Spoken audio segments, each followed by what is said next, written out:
Welcome to the Amstel Gold Race. It's already underway, I can tell you. 6 riders have gone up the road.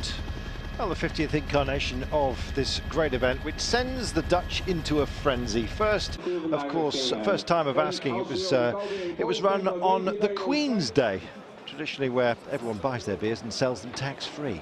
Don't tell anybody, of course. It's a big sign-on today. Frank Schleck, former winner, also making his mark, as you can see. But all eyes, really, I guess, not necessarily on the world champion, although he has some a great chance today, Kwiatkowski. But Philippe Gilbert certainly amongst the favourites. Simon Gerrans as well, back from his injuries. What can he do? Michael Matthews, possibly the choice for Orica Greenedge. Nibali on hand, displaying, of course, the national jersey and having a brief chat and a joshing, I suppose, until hostilities begin in earnest with Alejandro Valverde. You can tell from that list already that there are some great names here. It is an absolutely packed roster. It has drawn the great and the good, and of course the very, very strong and punchy, and they're going to need to be at their very best with 34 climbs to be contested. The question is, with so many favourites out there, how on earth will they all fit into what is a nasty, spiteful and sinuous course with so many punchy tests along the way? There can only be one winner. Who's it going to be? Well, the answer is we don't know. There are so many riders who could be a feature, possibly 30 different ones with a chance. The badges here, just about everyone else as well. It's a great day's racing. The weather, a little bit of a flat light, I think, compared to the sunshine of late. Although, as you can see at the sign-on this morning, Bling was here, shining brightly. Of course, it's the smile that does it, you know. Well, it's a big, long course, this one, and with all those climbs packed into just about 255 kilometres, you can tell there's a lot of action points along the way. After they'd shot the pigeon, it was time to get underway. Bernard Hinault given the official duty of firing the non-carbine starter's pistol, and away they went. So a roll out today, and quite a busy time of things as the breakaway took a little bit of time to assemble itself. 6 riders eventually were the ones who took the brave decision to go for it. Amongst them, foremost perhaps, Linus Gerdeman. We'll see how he manages. He's the veteran amongst the group. There are the British stripes on the back of Peter Kennick. Can he possibly? Well, he was badged up as a potential for this one. Of course, he's had this nagging kind of injury, an illness that's dragged on for just a little bit too long. So he's kind of back in the saddle competitively for Sky this time by. Will he be the chosen one? Will it be Lars Peder Nordhaug? Who knows? The likes of Kirienka might actually be given his rein, allowed off the leash, I think is the best way to say it. Who knows? It's all about support, I guess, and maybe taking your chances when they crop up. And boy, oh boy, do those action points and those moments of revelation, perhaps, display themselves on occasion. It's a long route, a painful one for some. It has been known as a bit of a crash fest in the past. So, how will they go? Anybody's guess. Free rolling this morning, and then, well, the finish line doth beckon. They'll be taking it a number of times, and looming large amongst all of the climbs, the Coburg. Well, it's not something you want to take too lightly, and when they finally got their marks and underway, then the skirmishing almost immediately began. You can see, as soon as that flag disappears, pace shot up, and they were battling for road space, and it's quite narrow here. It does get even narrower than this on occasion.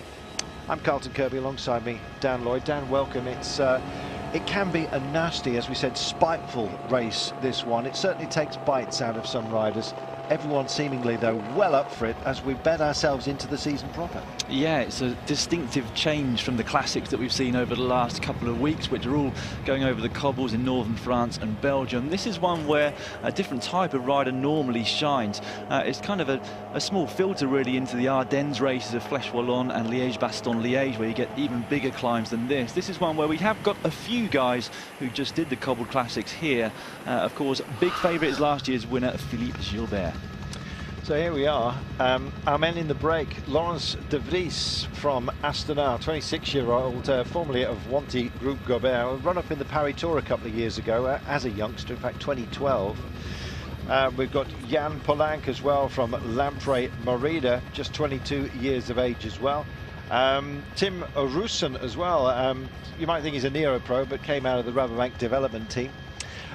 We've also got Van Zyl, Gerdeman and Mike Terpstra, brother of Mickey. We're just going to welcome all our friends in the Eurosport family.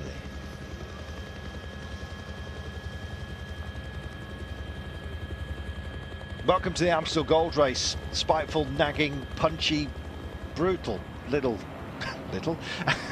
race, this one. 255.4 kilometers in total. They take the Coburg 4 times. They've already been across it a couple of times, and right now, as you can see, they've the sort of flat light of the morning has burnt off. Sun on their backs, wind behind them as well. What light breeze there is just for the time being. And as you can see, this is the main body of the peloton. There are so many riders who have a chance of winning this, and some great names like Joaquim Rodriguez, of course, Valverde. We have Philippe Gilbert, we've got Nibali here, we've got so many with a chance of glory. Only one can win it. Frank Schleck's done that in the past. Whether it will be him again this time by, frankly, with his current form, I probably doubt it. But there are so many options. One thing is for sure, it's going to be tough. And 4 times over the Coburg is no laughing matter. And it's not even the testiest of all the climbs, Dan Lloyd. No, we've got some real tests today. There's nothing of any great length like we would get in Liège-Bastogne-Liège or Lombardia, but it's the consecutive nature of the climbs, the constant and relentlessness that they come at, especially over the last 100 kilometres or so. And as you said, Carlton, the roads here are very narrow, and you have to throw into the mix all of the road furniture as well, which is up here in the Netherlands. It does make for a very, very stressful race. We do see a number of crashes here in the Amstel Gold Race over the years. We're hoping they're all going to stay upright today, but that constant fighting position, that necessity to be towards the front, to save energy, to be there when the moves go, does make it a very, very stressful race. And of course, being so long as well, 258 kilometres, it's a very long race, as are all of the classics. It's not actually deemed as one of the monuments, so of course being Milan San Remo, Tour of Flanders, Paris-Roubaix, then Il Lombardia. This one is, you know, equal distance really, but not quite as old as those great monuments. But still, I think these days one of the big races that many riders dearly want to win, and it's yeah, it's a really good one to win. Philippe Gilbert has done that many times in the past. As I said, he starts here as favourite today, but there's plenty of other riders, punchy riders, who'll be waiting for the final time up the Coburg as well. 6 riders up the road, taking on the course in a brave fashion, I guess you might say. Laurens de Vries from Astana, we're just going through them now. Jan Polanc from Lampre Merida. That is Mike Terpstra in the orange and black there of Team Romport Oranje Peloton. He's 27 years of age, brother of Nicky Terpstra, incidentally, so this is Mickey, not Nicky. We have Van Zyl as well, Abraham Van Zyl, the youngster from South Africa, 24 years of age now, so not quite as youthful as he has been, but then you could say that about all of us. Linus Gerdeman is the star turn amongst those who are up the road. Took a hiatus from cycling, sort of decided to rest up, then got a little bit bored and has got back on in the saddle, which is good. He's here with Cult Energy Pro Cycling, 32-year-old. It's been a while now since the victory started to stack up, like the German Tour, etc., but staged on the Tour de France in 2007 as well. He's the one with the most experience and the biggest threat out of the men up the road. It was 9 minutes the gap, it trimmed back to about 6 and it's back out to 7, as you can see, possibly partially due to the constant compressive nature of the course. We come off highways, we go onto little almost alleyways on occasion, country roads, it's got just about the lot. If you're trying to get the route map into your head, forget it. Best to cook up a load of spaghetti, drop it on the floor, that's what it looks like. Lots of crisscrossing, coming back on itself. We're 4 times over the Coburg. There's 34 climbs in total over the race distance of 255.4 kilometres. It's a tough one to master, not many do, but if you're looking for a master at the moment, masterful, Philippe Gilbert over the last couple of years. Defending champion, he's in the pack with BMC, he's got plenty of support as well, and they've got other options to play. We'll see how they go. The men in BMC, they're sort of cowed at the moment because of the controversy over Craig van Avermaet, but you never know. It might well be their day, and Philippe Gilbert yet again, he's won it 3 times, starts out an out-and-out favourite. But the roster of talent who are here, and you can see Movistar doing a terrific job at the moment. Valverde, his boy's at the nose, he wants this, he's getting greedy at the moment. 3 stages in Catalonia, he sort of badges himself up as the prize fighter of the time, as it were, within the season. Loves to come out early fighting, and he has done, hasn't he? He's been very up for it. Should we put it that way? And today's no different. Yeah, certainly the last 2 seasons he started incredibly well with wins almost as soon as he pinned numbers on at the very start of the year. This year's been no different. I think he won a stage up in Mallorca there in February. He's not done quite so much racing recently. A lot of the guys here have prepared for this race by racing at the Tour of the Basque Country recently. So I'm thinking about the likes of Kwiatkowski, Tim Wellens, and a lot of the other favourites, Philippe Gilbert amongst them as well. But people like Valverde and also Dan Martin have actually not raced quite so much recently. They've been at home preparing for this race, and this is their first big appointment for the Spring Classics. We've got Michael Matthews, we've got Rodriguez, we've got world champion Kwiatkowski, we've got Vincenzo Nibali, Philippe Gilbert, the aforementioned, Valverde, all likewise. There's a lot of riders here with a big option to take hold of this race and squeeze the life out of it. 4 times over the Coburg. It's going to get busy. There's a couple of very nasty turns they're going to race for as well. Everybody hold on to your seats. Welcome back. Glorious sunshine. We're hearing the cross tailwind at the Coburg. It's about 15 kilometers an hour. That's going to hurt. Here's your map, by the way. Remember what we said about spaghetti? Vrackelberg is just one of those they'll be taking on. In fact, we're just dealing with that now, hence the stall. We've got Coburg for 3 more times of asking. We've only been over it once, although that's my mind that's awry there. The Iserborgsweg and the Keutenberg, they're the real punchy test. They come reasonably late on, but still with a lot of recovery time. Once they've gone over the Keutenberg, which is 22% at its maximum, we've still got 31.1 kilometers to go. The Coburg still 2 times of asking. That maxes at 12.8, but it's the main feature of the race. There is a lot of crisscrossing going on out here. Let's just hope that level crossings and indeed bollards spare us their presence. As you can see on the tick down right now, this will be as we just approach the 60 kilometers to go marker.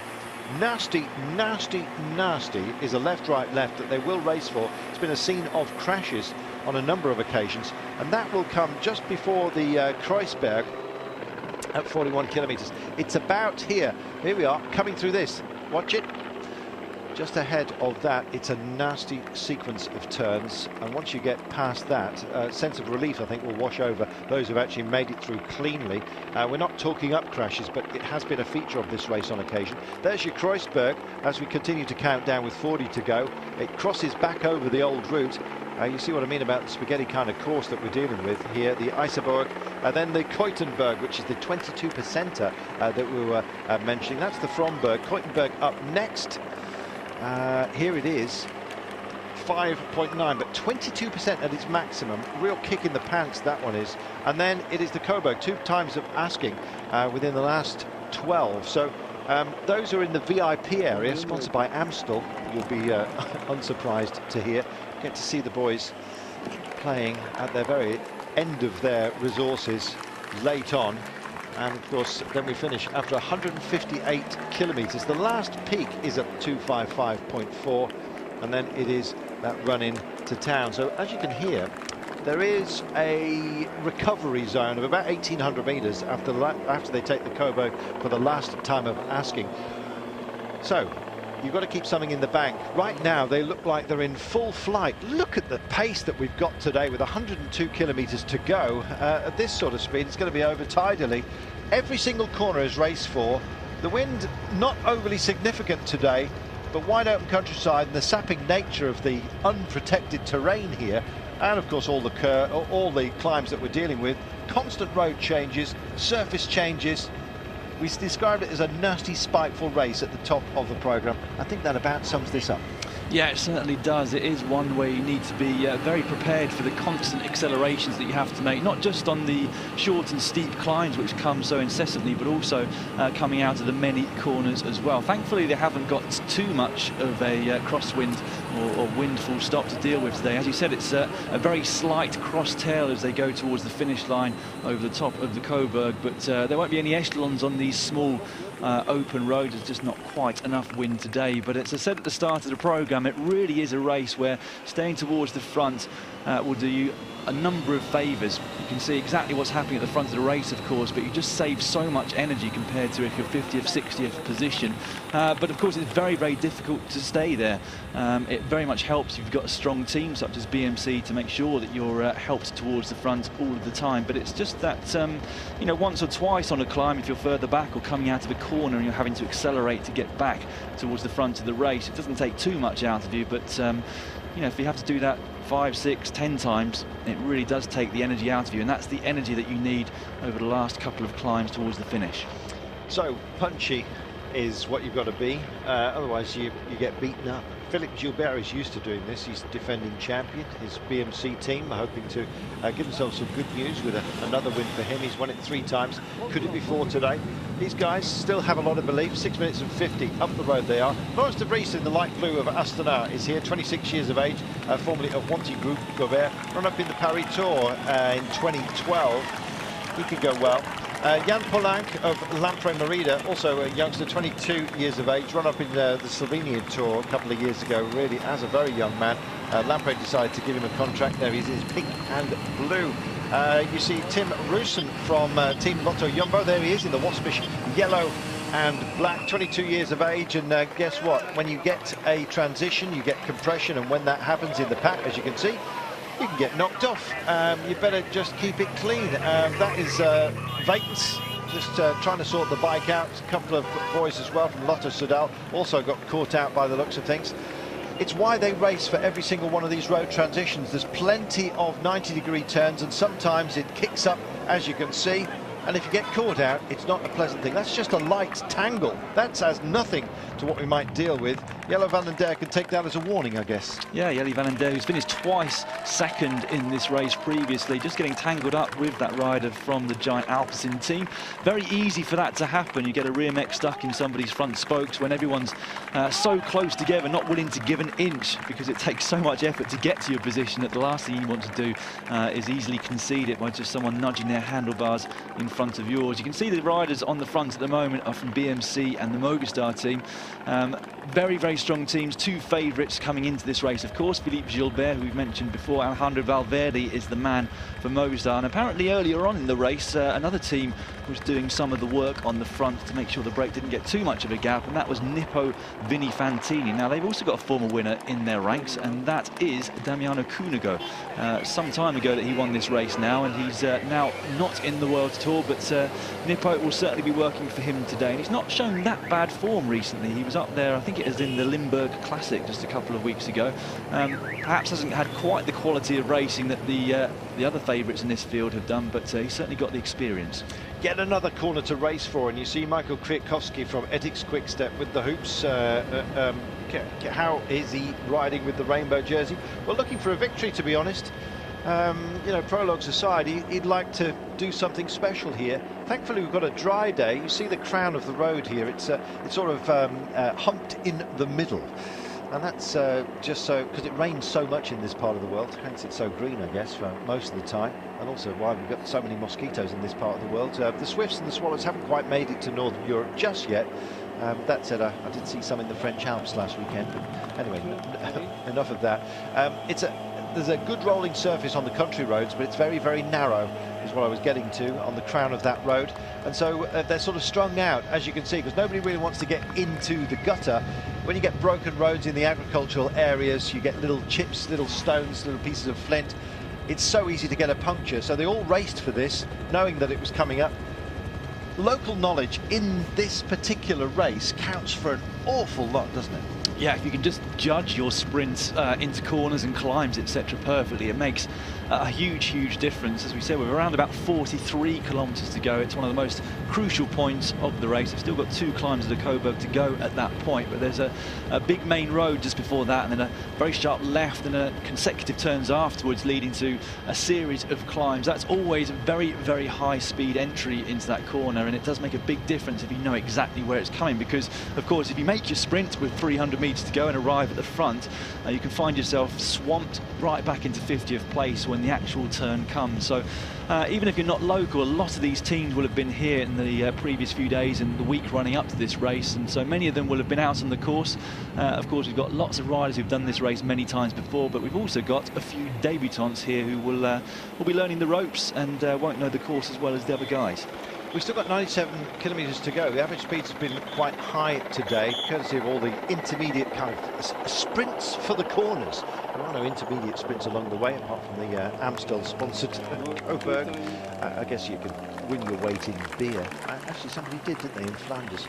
There we are. Yeah, Matt Bramia. He sent me a picture of his boxes of beer the other day. Really? Yeah. Apparently, well, not apparently, but it's fact, a litre of fluid, well, water actually, weighs a kilo. So they weighed him and then they gave him the same literage. They didn't include the bottles, no, which I thought was rather nice. Yeah, I was a bit afraid for him about that, whether they'd include the glass in the weight. No. And he still gets the deposits, apparently, if he takes the bottles back.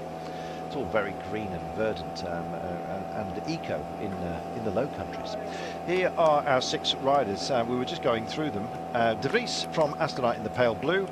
Polanc from Lampre Merida in the pink. There's Russen from Team Lotto Jumbo LNL, formerly of the Rabobank development team, the youngster, 22 years of age, in the yellow and black. We have Van Zyl from the youngster from South Africa. We have Linus Gerdeman, the veteran from Cult Energy, who's back on the bike and hoping to recreate or refine his winning form. There he is in the black and red on the left-hand side of your screen, so right-hand side of the road. And lastly, out of the 6, Mike Terpstra, Mickey, not Nicky, up here for Rumpot Orandi Peloton. At the back, CCC, Sprandi Polkovici, Masic Peterski and the boys. They were working for him as quite a punchy, fast guy who could take on a few peaks and tests. They were doing that in Dubai and just kept getting it wrong there. They even took the wrong road at one time when they were trying to tee him up for the sprint. He's a strongish guy that might, even as an outside 500 to 1 chance, have an option today. You never know in this race. That's the beauty of it. Not a happy man, but then again, if you have a mechanical of any kind of issue, especially on a day as long as this one, 258 kilometres, slightly longer than last year, so a slight extension at the very end. You get any kind of problem when the peloton's racing at this kind of pace because of the constant action points along the way that you have to meet and be prepared for. You get tagged off very, very easily. Yeah, there's never a good point really to have a puncture, mechanical or any other problem in Amstel Gold. Although I guess you could say that this big wide main road is about as good as it gets if you want to have a fairly easy chase back on through the race convoy. But with the speed that Marcus Burkhardt there of BMC has been setting over the past few kilometres, it's never going to be that easy to get on, despite the fact they've still got 94 kilometres to go. There in the blue, just behind the very tall rider, was another former winner of this race, Enrico Gasparotto. He won it a few years ago. I think it was when he was riding for the Astana team.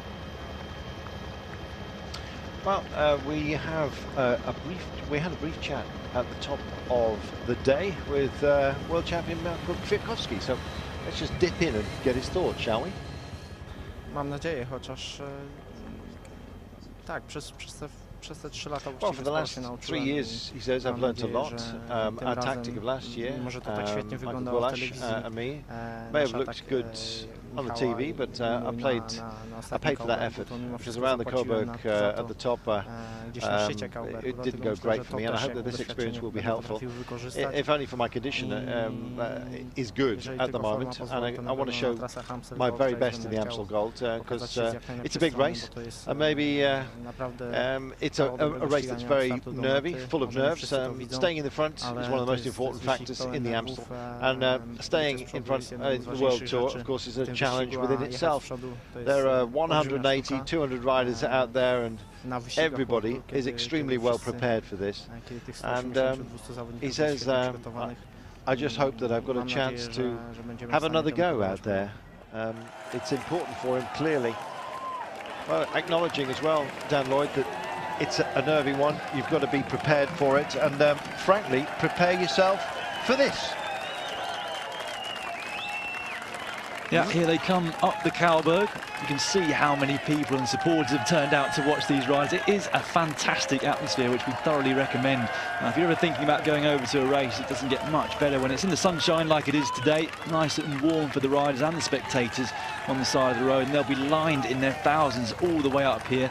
Used to finish at the top of the Kalberg, but as we've already mentioned, it does now finish around 1,800 metres over the top. It was to try and give the race a slightly more open outlook as they came towards the finish, although it has to be said it hasn't changed that much over the last couple of years. Last year, when Philippe Gilbert romped up here after a kind of a softener from his teammate Samuel Sanchez, he held on over the top and nobody ever saw him again, or at least they couldn't get close to him. Although the previous year, it was actually a long attack from Roman Kreuziger, which took the victory at the end of the day. He is here for the Tinkoff Saxo team, although they have said that they're actually working for the youngster, the Danish champion, Michael Volgren, on today's race. Kreuziger apparently saving himself more for Liège-Bastogne-Liège. Well, they've added the Kalberg's taken on 4 times. It was the same format, incidentally, as last year, but with a slightly extended route up to 258 kilometres. It was that the Iserborgsweg and the Keutenberg featured as part of a testy, nasty little loop late on. They've kind of moved them back a little bit, but we'll deal with those 2 climbs along the way, but they're sort of dealt with and done by around about 30 kilometres to go. And their tests, their inclines maxing out at 17 and 22% respectively. So Iserborgsweg coming with about 40 kilometres from home, and then about 10 k's later, a little bit less than that, we have the peak of the Keutenberg. But 2 times more of asking. We've got the Coburg. You've just seen the crowds that have turned out. It is sponsored by Amstel. It is a brewing giant, of course, named after the river that runs through Amsterdam. And of course, I think it's fair to say that by the time they come back for the 4th time, the riders may not be refreshed, but the crowd are extremely refreshed. If that's an apt way of saying it. The carnival atmosphere, every time they come by, just seems to crank up. Somebody just asked me on Twitter, actually, Carlton, who would get the most if we both won our weight in beer? I think they know the answer. That's a rhetorical question, if ever there was one. Especially if you've seen the picture that Dan's just tweeted. I don't look at my best, rather quirky, I think. Bit Patrick Moore-like. If you're from abroad, he was an astronomer of note in the old days. No longer with us, sadly. 90 kilometres to go. 6 minutes is the gap to the breakaway. These guys, they're constantly rolling and racing for position. Staying fresh on a day like this is a difficult task. One man who's not had that much racing, but frankly looks fresh as a daisy, to my mind, Peter Kennick. Yeah, he has looked good in the moments that we've seen him in this race so far. Carlton and I were watching the live feed a little while before it actually came on air. He's looking fairly sprightly, but I guess you could say that he is very fresh. He hasn't actually raced since the Route del Sol all the way back in February. Had a couple of problems after that, so this is really the start of his season proper, I think you might say. I seem to remember him tweeting the other day that he's now going to spend the next 3 months pretty much away from home. So he's building up now for the big races still to come. I think he'll be fighting for selection again this year for the Tour de France, which will be one of his key objectives. But good to see him back racing, and as you say, he doesn't half look bad, although there he is on the left-hand side of the road, just taking the left-hand side of that traffic island there in the national champions jersey of Great Britain, white there with the red and blue stripes. But yeah, he does look pretty good so far, but I wonder whether the distance would tell for him, that lack of racing kilometres over the final of this race. Yeah, it's all very well doing it on the roads, but being race fit is very much different to being just fit. 89 kilometres to go, and well, you're going to see the finish line on a number of occasions, but and here it is. And in 89 kilometres, a little bit less than that time, this is going to be where all the action is. Hard to know just how thinned out they're going to be with the recovery off the Coburg. It's going to be a select group, but how big it will be is anybody's guess. One thing is for certain that Philippe Gilbert is going to give it his best shot possible. Yes, 5 minutes and 55 is our break so far.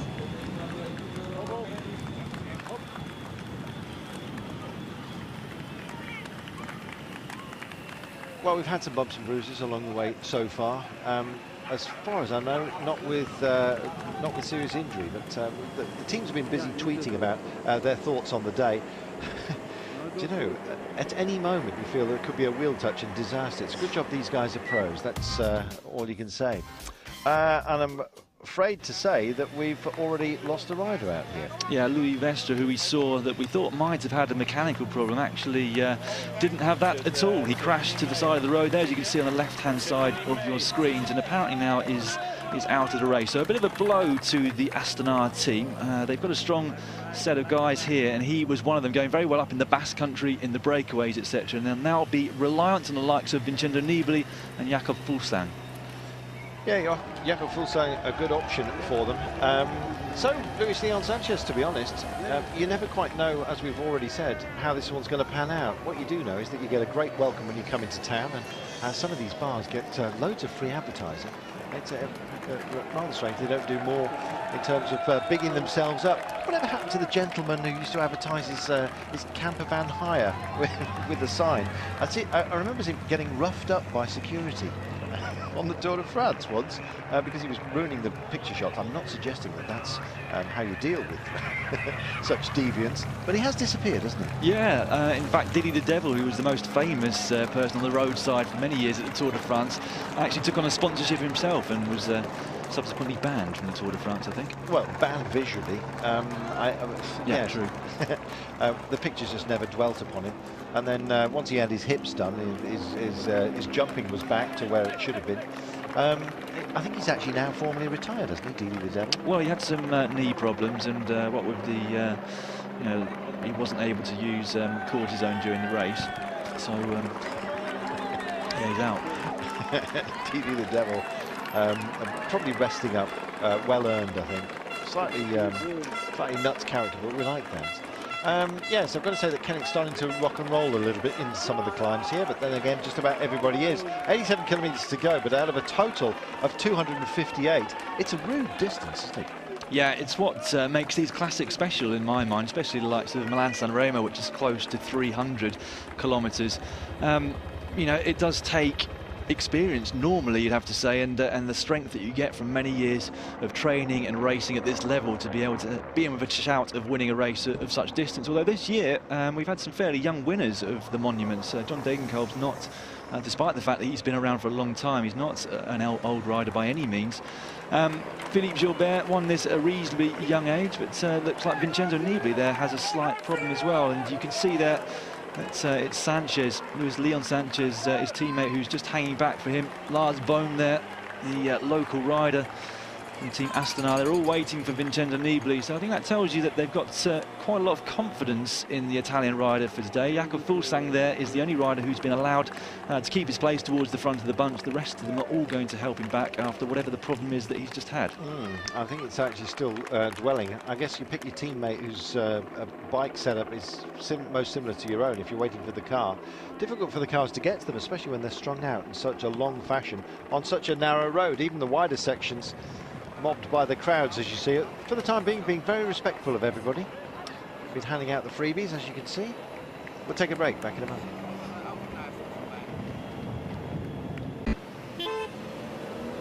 Welcome back. This is Vincenzo Nibali. His teammates had hung around for him. He waved them on and said, look, I've got the legs, so off you go. And indeed, he dealt with his front puncture himself. This is just a few moments ago. So he sent them up the road, knowing that his team car was not that too far away. Quickly unwinding it himself, helping the mechanic. Seconds do count, of course, in all sports. Obviously not ice dance, but there we are, back and underway. He was. 84 kilometres to go, 5 minutes and 5.5 minutes. The breakaway still handy. And we're just about to welcome back our entire Eurosport family, so you'll just have to bear with us if we repeat the news about Mr. Nibali.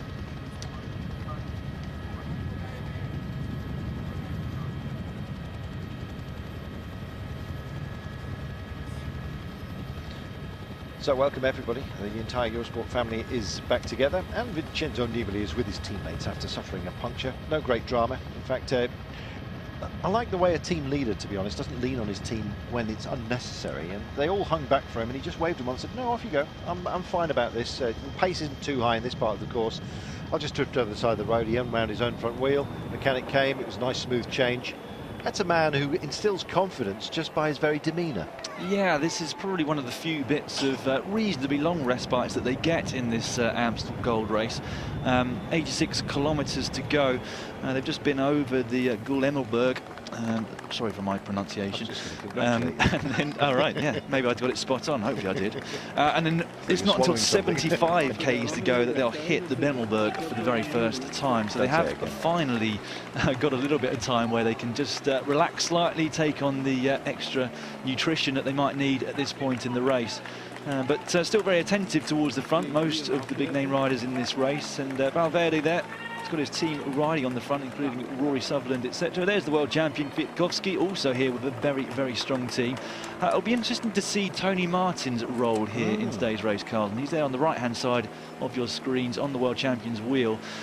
He's an incredibly strong guy, as we all very, very well know, and it might well be that he goes up as kind of a satellite rider or an early attacker. There's a number of guys here who I don't think can afford to wait for that very top final climb up the Cowboy. They're just not explosive enough, and he's one for me that would fit into that category. So I think he could well be covering breaks that go, let's say, with 25-30 kilometres to go in this race. Well, there's covering and then there's taking advantage, and you know, if Tony Martin senses blood, then he's away.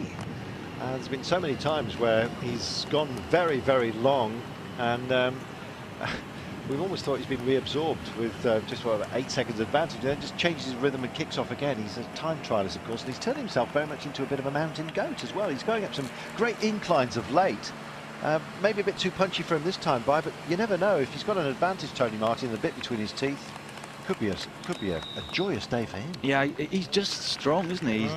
You know, there's nobody really that you could say is stronger in the peloton than Tony Martin, in terms of the fact that he's just got so much power at his disposal. I dread to think what he puts out in terms of an average power and wattage over some pretty long races and long breakaways. Certainly in the Tour de France last year, that stage win was absolutely incredible, and he can do it day after day during stage races as well. So yeah, they've got a very strong team here, have Etixx Quick-Step, and it's going to be very interesting to see how they play things out over the final. How confident they are in Kwiatkowski when he's up against the likes of Gilbert, Michael Matthews. Has he got the same punch as Gilbert to go with him if he really doesn't attack like last year when he won the race? And has he got the sprint to outdo Michael Matthews if he's still in the group? The answer is probably no to both. So it puts him in a slightly awkward situation. And of course, he's desperate to take his first win in that rainbow jersey. He has had one win this year in the prologue of Paris-Nice, but of course wasn't wearing the rainbow bands for that particular discipline. So it'd be fantastic for him if he could take one win in that rainbow jersey in his next 3 big races here this week. Of the big favourites here, of which we include Michael Matthews, Philippe Gilbert, Kwiatkowski, of course. Nibali as well can be very punchy on his day. We saw that in Sheffield in the Tour de France, of course, which he went on to win. Joaquim Rodriguez, possibly just not quite the right profile for him, but don't count him out. He's gone well here before, runner-up in 2011. Alejandro Valverde, for me, is the big boxer out there. And, well, you know about boxer dogs, they can turn nasty, and we'll see whether he does exactly that. But there are a whole load of riders. We were saying at the top of the programme, I actually took a yellow highlight pen and did potential winners. I think we ran out of ink almost, didn't we? Yeah, exactly. I think I've got 30 here. Yeah, certainly don't. Completely crackers because of different scenarios that could throw themselves up. Yeah, don't count Rodriguez out at all. In fact, he's the favourite of a good friend of mine, Cycling Mole, on Twitter for today's race. He's had some bad luck in this race over the last couple of years, crashing. I think both the last 2 years. Certainly last year he crashed out, but as you said, he's been up there before. I do personally wonder whether it's not quite steep enough, that very final climb, and actually whether this extra loop that the organisers have added on, and certainly that extra 1,800 metres over the top of the Cowberg, won't play into his favour. He is a guy that's going to need to ride solo to the finish because he hasn't got that sprint to beat the likes of Valverde or Philippe Gilbert. But yeah, certainly don't count him out. If he has a good run, he's also got a very, very strong team with him as well. Maybe a flat land. It does roll a little bit round here, but as you can see, the speed's in excess of 75 kilometres per hour. It's impressive. The reason they're racing on, being led by Marcus Burkert for BMC Racing in the black and red here with his golden shoes, is that they are racing for a corner, and it is ever thus, I'm afraid, on the Amstel Gold Race. It means there's a lot of compression. Sometimes you almost come to a standstill. There's a great chance of contact between wheels out there, and as a result, it can get a bit skittery. Safest place to be out front, and that's what Valverde's called for. His Movistar team doing a great policing job of just almost piercing a route through the pack, and giving him a bit of clear space to think about, and just giving him a clear view of the road, more importantly. And look at the battle for road space right now. That's what this mobbing is all about, because they are going to be making a turn fairly soon. And when they do, you want to be at the right place at the right time. When you're in a group of 6, it's easy to thread your way through the roundabouts. We were commenting as well, Dan, that there seems to be less street furniture. I think we'll take that as a blessing, shall we? Yeah, I mean, this is a race that's always littered with street furniture, which is another reason that it's such a dangerous race, because, of course, unless you're a very tall rider in the peloton, you often can't see exactly what's coming up. So, you know, if somebody moves out of the way at the very last moment, then you just don't have a chance and you go straight into it. But it does seem like there's perhaps a little bit less in this race this year than we've previously seen, but they still need to remain very attentive. 81 kilometres to go, 4 minutes and 43 is the gap, courtesy of the pace. So our breakaway looks reasonably determined, but so are the pack. Not necessarily to wind them in, but just to stay safe. And saying safe is having some pace, taking a feed, as you can see, and it's a difficult take, to be honest, as well. Were you an exponent of the swinging bag?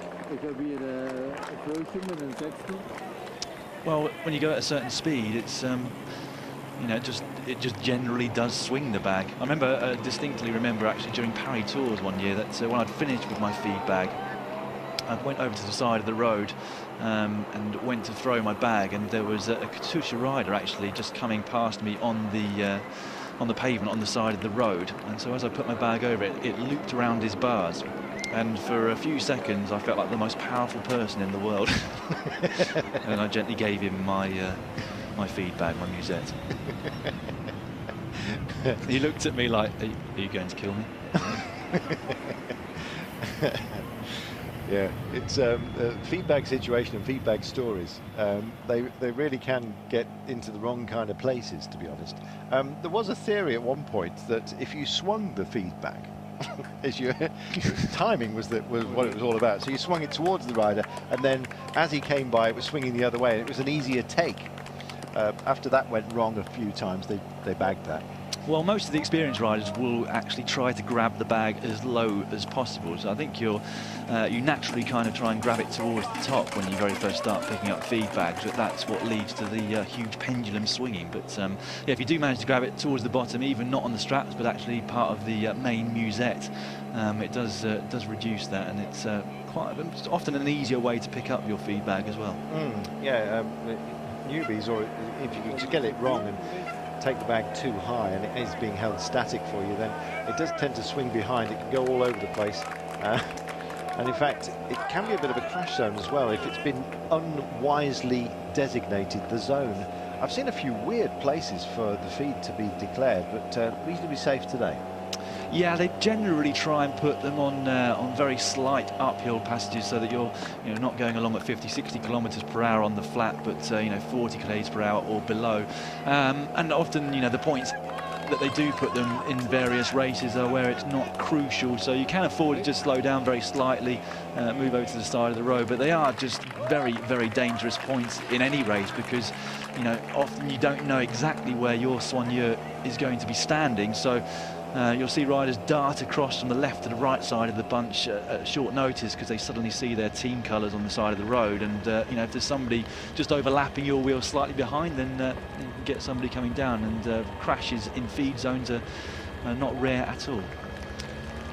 So a little bit of street furniture, possibly a bit too much, with 77 kilometres to go. Just checking out where we are, to be honest. The Bommelberg is hill number 24. They're coming out of 34, so start counting down now, a bit like an Apollo launch. And let's hope it goes smoothly, shall we? Looks like the water pumps. Well, let's have a listen.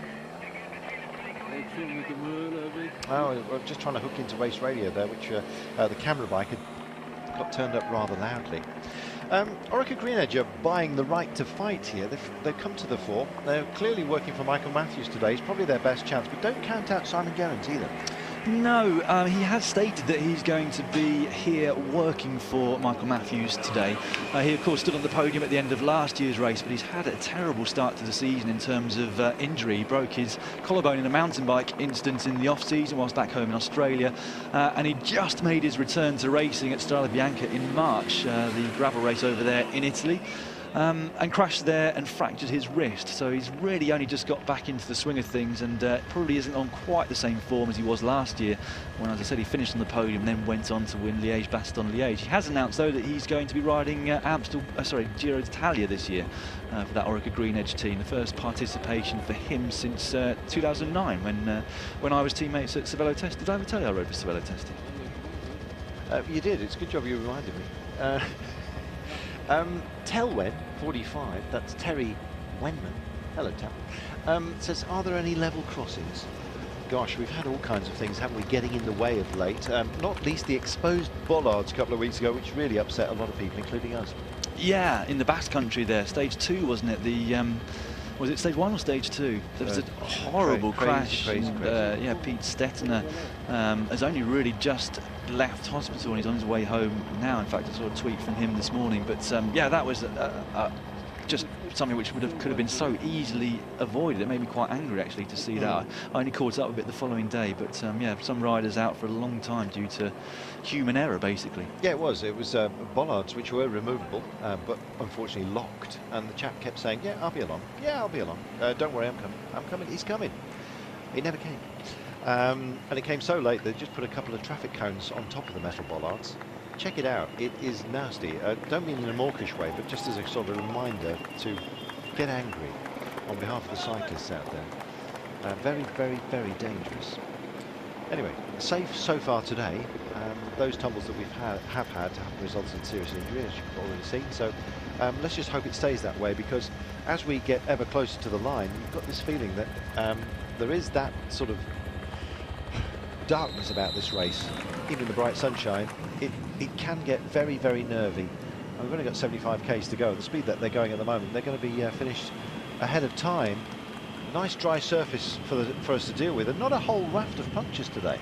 No, as you said, it is a good surface, and that vastly reduces the chance of having punctures. We might see some riders get some later on in the race when they're desperate to move up and they hug the side of the road, where of course there's always more in the way of gravel and thorns if you actually go off the side of the road. But no, it's a nice day for them to be out doing a very long ride like today. It's going to be probably around about 6.5 hours that they'll be spending in the saddle over the 258 kilometres. These guys, let's not forget, have been out there for almost the entire day so far. So it's always easy to think that everyone's feeling fresh when we start our broadcast and watching live coverage at home. But yeah, you must remember that they've already done 4 hours by the time you start watching them on TV. And that's a lot of time, as anyone knows that rides bikes. 4 hours in your legs, even when you're not racing, you can feel it. And that's what makes it all the more remarkable when someone like Philippe Gilbert rides at around about 800 watts up the Coburg at the finish.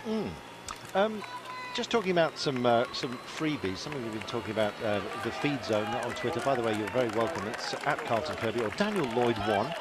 There is only one, according to Daniel anyway.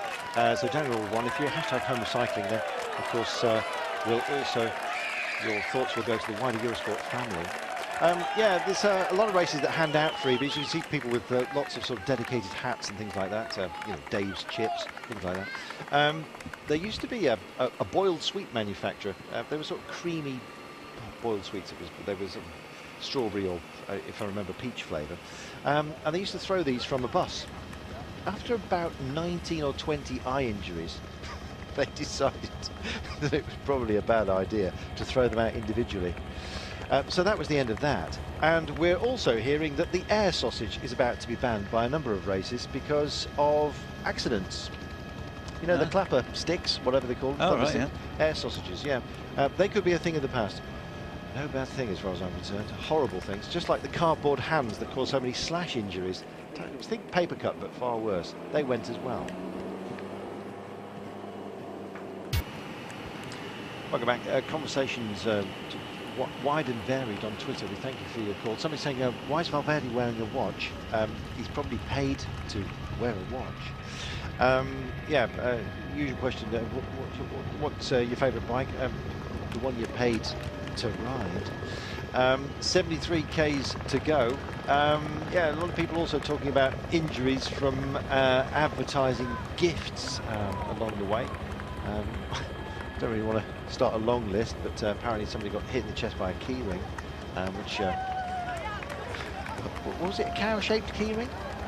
Apparently, yeah. Yeah, it's probably... It's incredible the insights we give you. Must have been Milka. That's what I'm guessing. They used to have a bit of sponsorship. Yes, we're not suggesting that Milka key rings are dangerous, but apparently they are utterly painful. That wasn't my gag, by the way. It's somebody else. So 72 Ks to go. We are going to await for our regathering once again of our entire... the hotel Berggrus, there are other hotels, but he gets a freebie. I imagine the cameraman's in for a free drink, courtesy of dwelling on his name.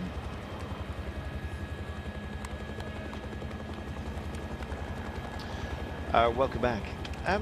We've just been watching the cameraman sort of highlighting various hostelries along the way. We think he's in for free beers, because he is dwelling on some of the names, isn't he, of some of these fairer hostelries along the way. Rather a bit too much for my liking. Well, Unless he cuts me in. A chance to advertise the local area, isn't it? Back up here with the breakaway riders, still holding that gap, as you can see, of 3 minutes and 40 seconds. A lot of those riders in the breakaway, or half of them anyway, are from the invited teams here at the Amstel Gold Race. So we've got all of the World Tour teams, which automatically get selected for all of the World Tour races. In fact, they have to take part in them all. And then we've got a number of teams who get a wild card to these various events, including Amstel Gold here. 8 teams have been invited to this race. So we've got Bardiani being led by Sonny Colbrelli. That's an Italian pro-continental team. We've got the Polish CCC team, who are in fact being led by 43-year-old Davide Rebellin, who's won this race in the past. And in fact, I was watching a video last night where he came 5th back in 1994. So obviously 21 years ago, and a few riders doing this race here today weren't actually born when Davide Rebellin came 5th. And he's actually not a bad bet for this race today. He was up there in the Brabant to Peel just on Wednesday, which is always a good indicator for the form of this race. That was actually won by Hermans, a teammate of Philippe Gilbert at BMC, but Rebellin was, I think, also 5th. I seem to remember on that race as well. Moving on, we've got Colt Energy as well, who have Fabian Wegmann, Linus Gerdemann in the break here on your screen, just going through now. Rasmus Goldhammer, who I'm going to be interested to see how he gets on today, is riding for that team. He was a real phenomenon a few years ago, signed for HTC Columbia, but just didn't like the life of a pro cyclist, so he went back to a smaller team in his home of Denmark, and is now back with the Colt Energy Pro team and doing some very high-level races again. So it'll be interesting to see how he goes today. Mtn Quebecer also here. Matt Goss is wearing number 201. They've got a rider in the break, Van Zyl, as well. Sparagni's been going reasonably well recently, and they've got Jacques Janssen van Rensburg as well, who was very good at the start of the year in the Tour of Oman. And then we've got 4 more pro-continental teams on top of them. Nippo Vini Fantini, Damiano Cunego. We've got Rompont Orangi Peloton. I believe that's how you say it. I don't think it is. Well, it's probably not far off. It's probably better than Team Rompont Orange Peloton. Yeah, but you know, good effort. Good effort. Thank you. And Mickey Terpstra. Somebody asking, is there a Ricky Terpstra as well? But it's probably Dad. Anyway, Mickey is actually Micah. Mika is pronounced locally, incidentally. Mika Mouse. Doesn't sound right, does it? But yes, there he is. So a top sport to Vladar Veloise and Montigroup Gobert. They've got 3 handy riders here, Gasparotto, Leukemans and Mercato. So don't be surprised if they produce something out of the ordinary. Ted Toynes as well for Top Sport Vladar, not bad at all. Johnny Hugeland, we love Johnny, and indeed his scars. Johnny's here, Mark Demar, Lamatink likewise, and indeed Michael Crader. So that's a pretty handy grouping that we've got from some of the invited teams. No Europe car. No, I was a little bit surprised actually. I think that's deliberate. Maybe. Well, Yeah. Tommy Voeckler's always very active in this race. He's one of those guys that likes to animate the race early on, and we all love to see that, I think I'm right in saying. But no, they didn't get an invite this year, which I think is a little bit of a surprise, because of course they had Arashiro up there, and I think he came 10th last year, didn't he? Do you think it's spiteful? Do you think it's a bit of tit for tat? because there's a few of the Dutch teams that sort of get overlooked rather too often for their own liking. I don't know, maybe. Oh, I'm not sure what the political reasons were behind it. Yeah, I tell you what, it's a veritable minefield, isn't it, this wildcard business? 68 kilometres to go, 3 minutes and 18 now, and guess what? Ethics Quickstep just starting to pop up into our consciousness. Michael Kwiatkowski, foremost amongst them, you might think. Well, yeah, they've got Tony Martin as well, and Gianni Meersman. They've got a number of options, haven't they? Yeah, they've got, as we said before, plenty of options to go. I do think they'll all be riding for Kwiatkowski today and trying to give him a chance of taking that win. It would be one of his biggest wins behind that World Championships at the end of last year. But as you said, if he's not feeling good or if something goes wrong in the latter stage, they do have other riders who could potentially take his place as team leader. Vandenberg is up there. He's not going to be doing anything in the final today, but interesting to see him in this race. He's another guy who's been at the Cobbled Classics from Flanders through to Roubaix, and you know, they brought him along to a race like this along similar lines to Marcus Burkhardt of BMC, just as a real workhorse. I mean, those guys have got such big engines, they can just ride on the front all day and keep their team leaders out of the wind, so they're a great asset to those teams, and not a surprise really to see them bringing them along to this race.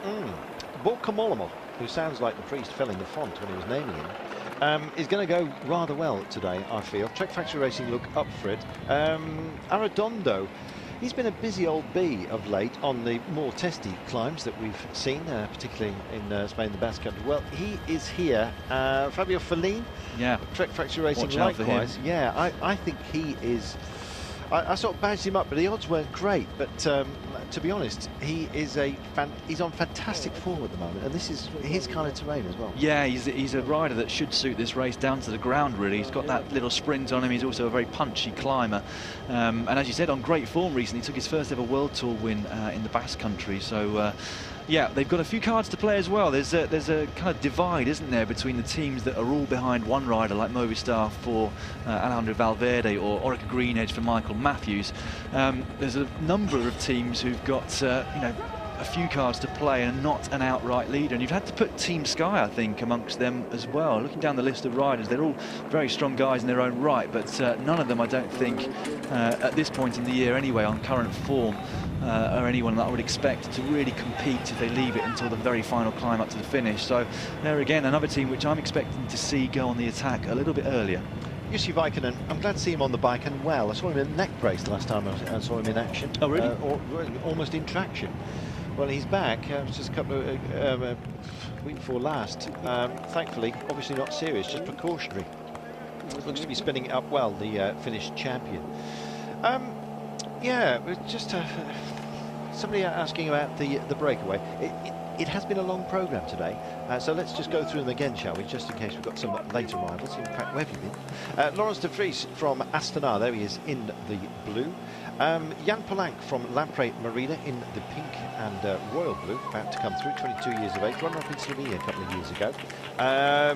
We've got Rusin, Timo Rusin, he's only 22. He was from the Rabobank development team. It's a shame that Rabobank sort of pulled the plug on their World Tour sponsorship, but still active, and particularly in women's racing, incidentally. But Rusin of Team Lotto Jumbo in the yellow and black, also in the break. Linus Gerdemann, who is the veteran amongst them of Colt Energy Pro Cycling, did take a brief break from racing, but is back now. And won the German Tour back in 2008. Van Zyl of MTN Quebec, and Mike Terpstra, Nicky's brother, also here. Going past one of the war memorials in this part of the world. A lot of fighting here. Yes, the bombardments were so frequent and heavy in this part of the world. It actually did for the trees, to be honest. Once they'd cleared the bombs, which took an awful long time, unexploded and the like in the minefields, it left some wide open countryside, and so some of it was not overly by design. We still do get some woodland sections, but generally speaking, it's all handed over to agriculture these days. Some of the cuts on some of the rolling countryside, of which this is the sort of hilliest zone of the Netherlands, and this is their biggest race, incidentally. It's more modern than you might think as well, the Amstel Gold Race. It looms large and attracts a very high quality field, but it's not been around for as long as some of the other races. No, 1966 was the first edition of the Amstel Gold Race, so this is the 50th edition, I believe, of this race, and it's changed a lot over the years. There used to be a much, well, slightly flatter parkour. If we look back through the winners, Johan Museeuw, for example, it was one of the previous winners because it did finish on flat roads, and it's changed a lot over the last 10 to 15 years in terms of the responsibility of chasing. Of course, when Rabobank was around, it was such a huge team and almost a national team, and they just had the weight of the world on their shoulders when it came to the Amstel Gold Race. All of the other teams knew that as well, so they'd just leave them to you know, waste or use all their energy on the front, and then, you know, come to the fore later on and try and pit them to the post, which is normally what happened. Rabobank, as you said, Carlton, did disappear as a sponsor, but the team has continued through. They were Team Belkin last year. They're now Team Lotto Jumbo in that yellow distinctive kit with the black as well, but they just don't have that responsibility anymore, partly, I guess, because they haven't got an out-and-out favourite. I think it's Wilco Kelderman who they're riding for today, and he's not got that much experience in this race, and in my mind he's also probably somebody who would prefer longer climbs like we might find in Liège-Bastogne-Liège. Seeing a bit of work being done by Cannondale-Garmin, we haven't mentioned Dan Martin. Not quite sure it's long and draggy enough for him. It's possibly a bit too punchy. He's up for it, I think. Yeah, I think so too. But Raimonas Navadauskas, Tom Jelter-Slagter, Nathan Haas, they likewise have got options if Dan Martin isn't. Yeah, again, yeah, as you said, Carlton, they've got a few guys who on their day could upset the apple cart and take the win, but it's going to be a little bit of a long shot for some of those guys. Last year I really was thinking that Slagter could have a really good go at taking the win here in Amstel Gold. Of course, it's you know, he's from the Netherlands. It's a race where he's hugely motivated, but he just hasn't quite shown me that form this year that suggests that he might be able to take the top step of the podium this year. But Dan Martin has said in interviews that he's very, very up for the race today, and he's followed a very, very similar pattern of racing on the way up to it. So he did Catalunya, which is kind of a local race for him, now living in Girona, and hasn't raced since, but that has served him well in the past, and he'll just hope to get a clean run and no accidents, no mechanicals on the way into the finish. Well, the Cannondale-Garmin boys in their black and green, it's got a green sash, beg your pardon, across the chest. Robbie Hunter is de-essing for them, the great South African. So, you know, if you want somebody who is good in a prize fighter situation, then Robbie can give you good advice. And there are the green helmets, as you can see, of Cannondale-Garmin. And they have a lot of options, not least Sebastian Langevelder's good support as well. It's a tasty team that they are putting out. So who will it be? Possibly Dan Martin. Would, I wonder, some of the workmen, if you like, for some of the teams that have a number of options, be given their chance. I'm thinking Vasil Kirienka for Sky. I'd love to see him rewarded for his selfless determination in just dragging other names to the fore on some of the testiest events. Well, Kirienka is here. You know, personally speaking, I'd love one of these guys to get a break today. Yeah, he's another guy, though, that's going to have to go very long. Very. You know, another guy that's just supremely strong, can just ride on the front all day, every day during Grand Tours, but he just hasn't got that sort of physiology that you need to excel, in my mind, in this race if you leave it until the last moment. By that I mean that these climbs that they have to deal with throughout the 258 kilometres, they're all around about 1 to 5 minutes in length, and that's a very different physiological system to the long mountains that you get in Grand Tours, or even the kind of 10-minute climbs you get in Liège-Bastogne-Liège. That effort up the Coburg, as I said, I would expect someone like Gilbert to be averaging around 700 watts up towards the finish when he makes his attack, which is, you know, an incredible amount. And you know, anyone at home that's used a power meter, if you try and ride at 700 watts, then you'll realise exactly how hard it is to go at that sort of power, and let alone sustain it at the end of 6.5 hours of racing. So it does suit a very kind of certain style of rider, this Amstel Gold Race, and I'm not sure that that's Kirienka. Just spotted Jan Bakelants as well from 82 à la Mondiale in their brown and white, the Belgian principal rider today. But they've got Dindo Nocentini as well, and Viemos can't be discarded, the Frenchman. There's plenty of names out here, as you can probably tell, to choose from. They're just past the American Cemetery, says Steve Potts. That was the large edifice upon the top of the hill. Yeah, she's constantly reminded of the battles of the past, and thankfully sporting endeavour takes to the fields this time by, well, the roads I should say, that cut through them, thank goodness. I'm reminded as well that Anzac Day is coming up. I believe it's the day before the start of the Tour of Turkey, which was rather appropriate. 25th of April, I think. I believe the Tour of Turkey starts on the 26th. I may have got my dates wrong, but I'll be out there with Brian Smith, and of course giving a nod to all the Aussies and Kiwis, of which that day is such an important part of the national remembrance. And yeah, it's kind of with a heavy heart that your eyes cast towards those monuments to the past, but or those who have passed away, I should say. And yeah, it does make you realise just how lucky we are that at least in our part of the world anyway, the battles generally tend to be sporting, which is good. 63 kilometres, 2 minutes and 42 is our breakaway. Still 6 men up the road. They're making a decent fist of it today, but they're surely going to be running out of energy. Even if you relay as 6 riders, it's not as easy, and there's no kind of hiding zones, if you like, just to get yourself in the pack and let everyone else around you do the work. And you can almost, the wattage saving of being in the bunch is phenomenal. The roads don't often give themselves over to this, but as you can see at the moment, there's been a brief hiatus, I think. They know that they've got a solid amount of work to do, and it's going to be, I guess, the next really nasty pinch that they're going to have along the way. Comes with, what, about 45 kilometres to go? That's going to be approaching soon, so you want to keep something back, because there's going to be one almighty run as they try and race themselves down or get themselves into the safest possible position for a whole nasty series of turns just before the Kreuzberg. We've seen it before and it has caused problems. Yeah, they've still got a couple more climbs before they get to that point, but nothing that's really going to cause them too much trouble. Climb number 25, the Lowerberg, and then the Golperberg not far after that. But as you said, Carlson, they then head down onto a wide main road, and it's an almighty sprint to get into a left-hand turn, which basically starts the Kreuzberg, not to be confused with the one that you find in the Tour of Flanders. That's the big point that I'm looking forward to, around about 19 kilometres time. So, countdown, if you like, to those 19 Ks. You can click them off in your own mind. These guys are not necessarily the breakaway, but certainly in the pack. These guys are just kind of getting towards their limits, I should think.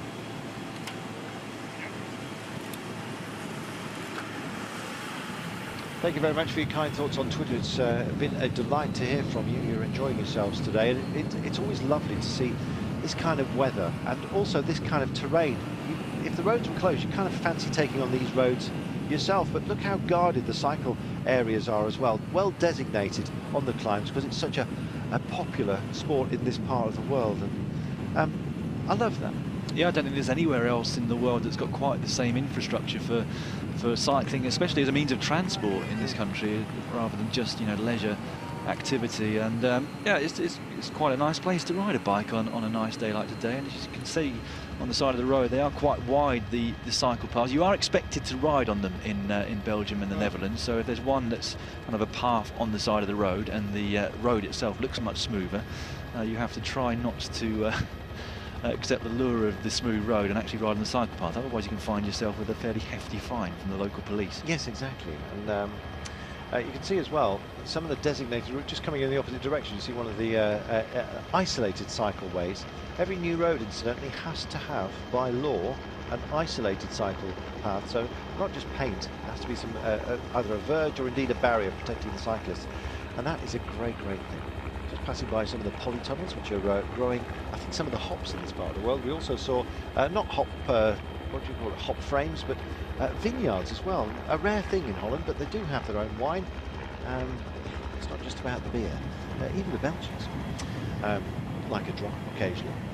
Lars Boom, joyous day for him. You know, I constantly look for Lars, and he's let me down a bit, I must admit. Yeah, I guess he showed so much potential as a youngster. He was a world champion in a number of disciplines, including cyclocross. But, you know, he's had some great results along the way, not least that Tour de France cobbled stage last year. He's moved over to Astana to lead the cobbled classics this year and didn't do too badly at all last week in Paris-Roubaix. He was top 5. Oh, I thought there was an attack for a second, but it's just Burgart coming towards the front to set the pace again. I think Lars here today will actually be riding for his teammates. So we've already mentioned the likes of Vincenzo Nibali, the Italian champion.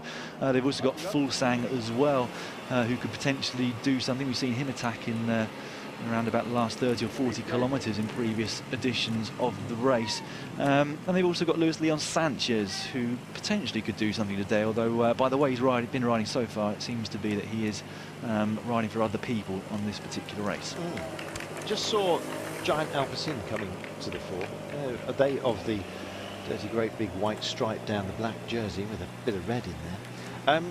They've been rather greedy of late, not least certain Mr. David Cole, who's been absolutely on fire. But don't discount Tom Dumoulin, the Dutchman. And he's going to be well supported today. He's got Warren Barguil here who can, as you know, turn a pedal. I think Tom Dumoulin could be very, very good in this sort of terrain. Yeah, he's definitely somebody to watch today. He was just flying at the Tour of the Basque Country, so it certainly seems like he's got his form timed perfectly. He won the final day's time trial, which you wouldn't think was too much of a surprise, really, given his time trial credentials, but it was the nature of the course, really, that made it more of a surprise. It was extremely hilly. It was that super steep climb that they actually used in the previous day's stage as well. So to beat you know, the guys who finished just behind him in the time trial was an incredible feat, and it does bode well for today's race. But he has said in the press that you know, people shouldn't expect too much of him here today. He is relatively inexperienced here at Amstel Gold, but he said first step, top 10. I think he was around about 20th place in the race last year. But certainly if things go well for him, he's a very strong rider, very capable in all sorts of terrain, and I wouldn't be at all surprised to see him right up there at the end of the day. Wouldn't be surprised either if Tinkoff Saxo feature. They've got Roman Kreuziger who's just being towed back in, as you can see. Ivan Rodney's gone back to help him out. Michael Volgren as well. A lot of people, including Dan Lloyd, fancy Michael Volgren for this one today. Manu Boaro as well. Also on great form. So much to choose from, eh?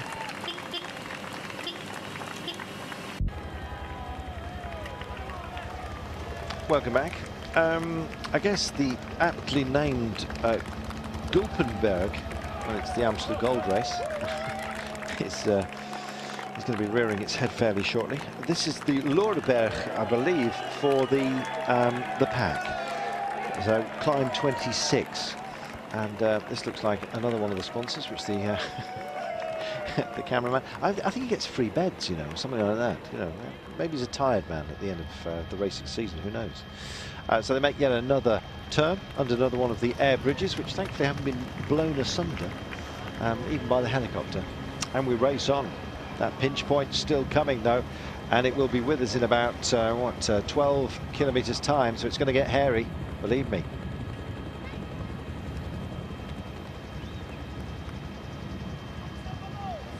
Welcome everybody on Eurosport. Pace is starting to kick up, and you know the reason why. About 45 kilometers from home, so in what, 12?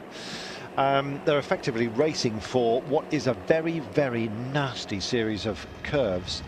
We've seen some damage being done in the past to the pack. Everyone's getting very twitchy. It's the first real test along the way where I guess there's no option but to just go for it and hope you're in the right place at the right time. Yeah, it is a really important series of tests. Just to remind you, if you've just joined us, or not remind you, I guess I'll just tell you if you've just joined us, around about 43 kilometres to go, we're expecting to see a huge sprint for position as the riders turn off a large main road, turn left up towards the Kreuzberg, and then in very quick succession they do a number of corners and 3 climbs, either Bosweg, Fromberg, and then the Kuitenberg, which is really steep at the bottom. They all come within 10 kilometres of each other, and that's where I'm expecting to see the first jostling and the first attacks from you know, some fairly big name riders at that point. So there'll be a bit of monitoring of the other big names going on as well. You've seen that Nibali got himself into a great position. That's Kennick, who's found himself at the back, the British champion for Sky. Somebody asking earlier on Twitter who is Sky's choice today. Frankly, we just don't know. It depends on how Peter Kennick is actually feeling, I guess. He would have been a natural choice, save for his illness and his injury that he's been carrying for a little while. And look at this. This is the pitch down, and we're heading for that sequence right now. A kind of a nasty introduction to it as well. You sort of come down this, how can we put it, a sort of ski jump, if you will. It gives you a bit of extra pace, which frankly you don't really want on some of the approaches that we've got. Even if you come off here towards the end, that come off the crown of the road, you find the smooth bricks can be a little bit uncomfortable to ride. They're coming through the woodland, and I've seen in the wet this get very, very nasty. Some overbanding as well, which you see looks like a sort of a shiny ribbon upon the road. Where road surface has been amended, and BMC, who are such good policemen in situations such as this. Cadell Evans always used to call for his boys to get to the front, and the boys in black and red, they're working for Philippe Gilbert, but also maybe the likes of I don't know, Ben Hermans, Greg Van Avermaet as well. They're heading towards the 4. And look at the pace. It's very, very high. We have got a speedo on this, but believe me, it's quick, and we're approaching that sort of 10k lead in to this very, very technical, nasty pinch point that everyone wants to have a clear view of. Everybody can't. All these riders are not going to fit into that space, Dan. Yeah, that was a great shot just there. It really shows you where riders are desperate to try and move up, but often it's just impossible. And just trying to remain in that top 10 or 15 riders is a very, very difficult task indeed. And as I said, made much easier if you've got a strong team. And BMC are one of the strongest teams here. They've got Dylan Tuens as well, who of course had a fantastic stagiaire placement, I think it was last year, for the squad. He makes his debut in this race. They've got Marcus Berghardt, who you can always recognise with those yellow shoes on the front right now. Such a strong rider. And a few moments ago we actually saw Jürgen Rudlens from the Lotto Belisol team. He's another guy who's come along from the Cobble Classics to try and help his teammates here. And they've got 3 guys who they're looking out for, Lotto Belisol, in the Belgian team in the red. They've got Tim Wellens as a kind of, not really an outsider, but someone that's certainly been looking towards this race from the very beginning of the season. Very capable rider. We've seen him on the attack a lot in the Giro d'Italia in the past, and he went on the attack at Lombardy as well last year, and he was looking good up in the Basque Country. He just lost out to Mikel Landa on the very steep stage after being in the breakaway with him. They've also got a guy that's come second in this race twice, Jelle van den Dert, and I've also got the name escapes me now, and I've got the sheet in front of me, but they've got another French guy as well who's been on great form this year in Paris-Nice. So they've got 3 guys who they'll be working for Lotto Belisol. Rui Costa must be remembered, of course, Galopin, for Lampre Merida. They've got Palanque in the break, Diego Ulizzi as well, but Rui Costa could have an option today. It's again, it's his kind of terrain. We've said that about so many riders, so you just have to forgive us, because it's that kind of race. It's why, I guess, because it's got so many options, it draws in such a high quality field. And these guys, I think, are doomed with because the race is on for road position, so naturally these guys, the gap is going to fall. This is De Vries of Astonite in the blue, Palanque of Lampre Merida in the pink and blue, Timo Russen of Lotto Jumbo in the yellow and black.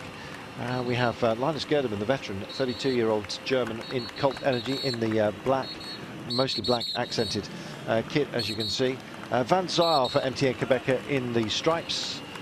There he is, the 24-year-old South African. And Mike Terpstra, brother of Nicky, the Dutchman, 27 years of age, who is from Rompot Oranje Peloton. Keep saying. 86 seconds is all they've got at the moment. It's trimming down. It's not because they particularly want to catch them down, it's because of the urgency for decent position for this nasty zone that we're coming into. Yeah, that's exactly it. The peloton aren't determined to try and bring them back into the fold at 50k's to go, but as you said, Carlson, everyone's just jostling for position now, and that automatically brings the speed right up, and therefore the gap down very, very quickly as those riders in front really starts to tire out. But yes, as going back to your point before, Carlton, this is a really interesting parkour and race, because actually you can get guys that could potentially win here that could also potentially win something like the Tour of Flanders. You don't get that very often, just because, you know, trying to peak for the Tour of Flanders and then still be motivated and fresh 2 weeks further on is a very difficult task. But what I'm trying to say is that the climbs here are reasonably similar in terms of gradient and length, even if they haven't got the cobbled sections that we would have in the Tour of Flanders. So you've got guys here that are very good on those short, steep climbs that could potentially win, but you've also got guys who would have no chance in Flanders, but would love Liège-Bastogne-Liège, who could also do very well here. So it's kind of that intermediate type of race that sits in between the Cobbled Classics and the Ardennes. Yeah, so it draws in a lot of hopefuls and, well, a lot of talent. Tony Galopin, Jelle van den Dert, Tim Wellens for Lotto Soudal. They're looking after, so you'll see, as Dan was mentioning, the boys in the red Lotto. There's a yellow Lotto boys as well from Jumbo. Good to see that Orica Green Edge, somebody was asking about the chances today. I think they've got a very good chance, and in fact Michael Matthews starting as one of the out-and-out favourites, and it's Daryl Impey in fact who's just on the nose for them at the moment, for the boys in the green, white and blue. Cycle lane, if you take one, it's hard to get back in occasionally, especially if you get trapped behind a hedgerow, which is what some of these guys are. They're looking a bit worried, not least the general public. Finding a gap in the hedge, all right, you can get yourself safely towards the front, but occasionally you get diverted, and that's not a nice thing. And if you cut in here and there's not much space, you can cause an accident as well. It's a hard thing to judge. Oh, they found a little gap. They'll say thank you very much for that one, I think. Yeah, it does get very dangerous when riders start to move up using the cycle lanes. I think there was a UCI rule that was supposed to be implemented not so long ago. I forget the ins and outs of it, but I think it was you couldn't do it if it was dangerous or something like that. But yeah, Tony Martin just trying to move Kwiatkowski up the bunch before. Thought he'd take a little sneaky shortcut on the cycle path, but then found that there was that small hedge there that separates it for quite some time. It's always a bit soul destroying actually when you decide to do that, because then you end up in the wind using a lot of power for much longer than you wanted to try and move up. I have seen cycle paths be diverted, and all of a sudden they find themselves heading off in the wrong direction. Whoa, hello. Get out of there. They're rapidly approaching the camera bike, and they let him know. Yeah, it looks like there was, presumably that car was moving, was it, before the cameras rolled past it? It certainly looked like some concerned faces from the riders. They looked up the road, did move out of the way, thankfully, but it's just the nature of this race, Amstel Gold.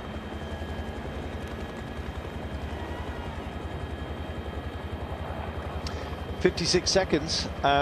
Here we go. Camera bike just telling a car to get over to the side of the road, coming head on towards all the riders. They all got very animated there, and I'm not surprised. That's a rarity, I must say. Yeah, not often you see that. Very difficult to police, and the race organisers do a fantastic job, especially in countries like the Netherlands here, and also Belgium and Britain as well, where there's just so many roads. It's slightly easier when you get to the mountains because there's just fewer roads, and fewer roads coming in from the side to try and police. But yeah, a rogue car there getting in the way of the riders. Thankfully he pulled across the road when it mattered. So the Gulpenberg, get this out of the way, and then before we get to the Kruisenberg, in the intervening 9k, it's going to go rather nuts. These guys, I think the stronger, are just kicking on a little bit. They realise that the gap is just starting to come down, but just look at the percentages we're dealing with. This is 15.5% at its most testy, and you can see it. Yeah, it really is a test up this climb, and not a surprise to see some of the breakaway riders beginning to struggle. That's Jan Polanc on the front from Lampre Merida. He was looking good in the Tour of the Basque Country not so long ago, finished 22nd overall, and although that doesn't sound phenomenal, it's such a hard race that that's certainly a worthy performance. He's pressed on at the front there in the breakaway, reduced it down to 3, and this is exactly what sort of happens when you are towards the back of the group. Well, we don't have a bleep machine, but if we did, that's all you'd be hearing. Vincenzi Reigns there from the YAM cycling team, having a slight argument with one of the riders from Giant Alpecin. Tempers fraught, of course, when you're trying your very best to be towards the front and do a good race, especially at such a crunch moment as well. Yeah, they won't like each other, but if they were ever teammates, they'd love each other again. It's one of those things where you kind of are, it's us against them really when you're in a team, and you think that you don't like certain riders, but actually when you become teammates with them, you realise that pretty much all of them are good guys. True enough. I've seen many an alliance torn up. Well, do you know what? All they're missing on there is a handbag. And it's not even Dawn. Nonetheless, last call at the bidon bar. Yeah, the Soigneurs here on the right side of the road, just handing up some much-needed gels and nutrition to get them through the last part of the day. There's on the left-hand side of your screens, a rider from Ethics Quickstep, van den Berg, who's been doing such a great job for his teammates, keeping them out of the wind at the front. His job pretty much done for the day. He'll might not even finish today's race, but things starting to hot up now. This is the point as they crested over that 200-kilometre mark where the riders will really begin to feel it in their legs. The riders especially who've been doing work on the front, keeping other riders out of the wind. It's fine when you're on flat or rolling roads, but once you get to those really steep gradients, that's when you really start to feel the pain. Some difficult bottle takes, as you saw there, on the Gulpenberg, aptly named, I guess. Minute and 4 now is the gap to the breakaway, which did start to break down. Timo Roosen looked like he was suffering most of all up there in the yellow and black of Lotto Jumbo. And in fact, we're down to 3, a trio then. The remnants of our breakaway. Looking at him right now. Jan Polank nearest to us in the pink. We also have, no surprise, Linus Gerdeman, who's solid in this kind of situation. And Laurens de Vries, 26-year-old, formerly of Wanty Guggenberg, now with Astana, so keeping it blue, I guess. These guys of BMC, no surprise to see Philippe Gilbert being looked after good and proper by those boys. He's won it this 3 times, and this is that transition we were talking about. Little flick-flacks, just the start of a series. It gets nasty. Yeah, I think they're coming up to a fairly big main road at the moment, and that's where again we're going to get another huge jostling for position. As I said, they make that left-hand turn not long afterwards. This actually the preceding climb to the one I'm talking about, so they'll go over this, and what a ride by Marcus Burghardt. He's just unstoppable when he's riding on the front of the bunch like he is today. Really valued rider amongst the team, I'd imagine. He does the same sort of thing at the Tour of Flanders and then goes on to finish top 20 in the race as well. There is Philippe Gilbert just next to Kwiatkowski. He sent his team to the front. Ethics Quickstep actually have played things reasonably well. They've let BMC and Movistar do the majority of the work, and they've taken a little bit of a back seat thus far. Here's your ribbon. The Kruisberg is coming up. This maxes at 15.5%. The last climb maxed out, incidentally, at 13.9. This is 15.5. It's 600 meters, and so it can actually be quite a test. Eisenbosberg is 17%, then the Fromberg, and then the Keutenberg, which you're looking at right now, that maxes at 22%. It's still got a good recovery distance though, with 31 k's remaining, and as it clicks down, as you can see, we've still got to do the Coburg 2 times of asking, intervening climbs being the Gulhemmerberg and the Bemelberg. That's easy for you to say. How they name these things, I don't know, but I think they're going over a rough surface when they did. The Coburg then for the final time of asking, and then that recovery zone at 1800 meters to the line. It could be a real dash for the cash, and I suspect it's going to be a select group, 8 to 12 riders. That's my guess, and it is a guess today. Yeah, sounds like it. I'm making a habit of it today. So many different scenarios, aren't there? Yeah, it does. I mean, it takes an exceptional attack and a huge amount of power to be able to distance riders like Gilbert did last year and win solo. So I wouldn't be surprised at all to see a smallish group coming towards the finish. Anything could happen, as we've been saying right since the very top of the programme. And probably will. Yeah. 46 k's remaining then. It's only 15 seconds to that 3-man breakaway. I think they're just about done and dusted. If they do get caught, then there's going to be all kinds of hell breaking loose here. There'll be a lot of testing. Somebody's going to fancy a long ranger, you know. Yeah, and that's going to come reasonably soon, I think. As I said, this quick succession of climbs. We're not going to see the likes of Gilbert, Kwiatkowski and Valverde making any attacks on this next succession of climbs, but what we will hopefully see is kind of some sub-lieutenants from various teams, riders who don't want to wait for the final climb, make their move, try and get up the road, and they've got the motivation that it's been done before. Emma Kreutzger, as we've already said, won here a couple of years ago after a long-range attack where he went away with a group and dropped them all on the run into the finish. So it could happen, it has happened, and that will give some hope to the riders who will, as I said, hopefully be going on the attack in the next 6 or 7 kilometres. So it's been busy, thankfully safe so far, but the pace is absolutely relentless, isn't it, over such a long distance? Yeah, it's only going to get quicker as well. It's one of those races, like all of the classics, to be honest, where they start off reasonably quickly as the breakaway forms, and then the speeds go down. Riders control it from behind, but then as the teams wind it up, it just gets gradually faster all the way to the finish, despite the fact that it's 258 kilometres and around about 6.5 hours in the saddle.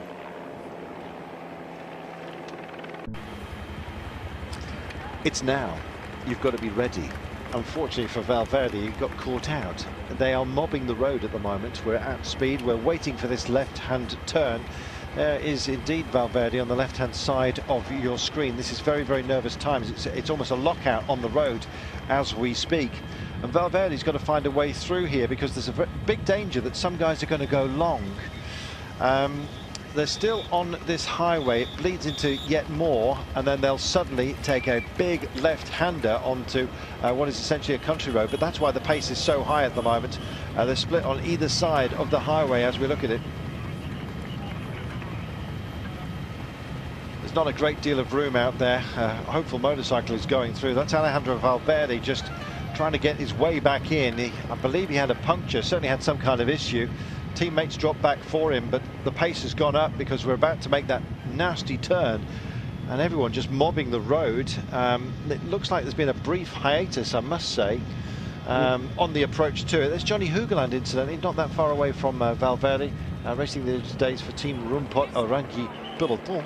I'll keep saying it. 41 k's to go, and just look at the pace right now. This is urgent. Yeah, and this is the point that we've been talking about from the very start of the programme. A real crunch point here at Amstel Gold.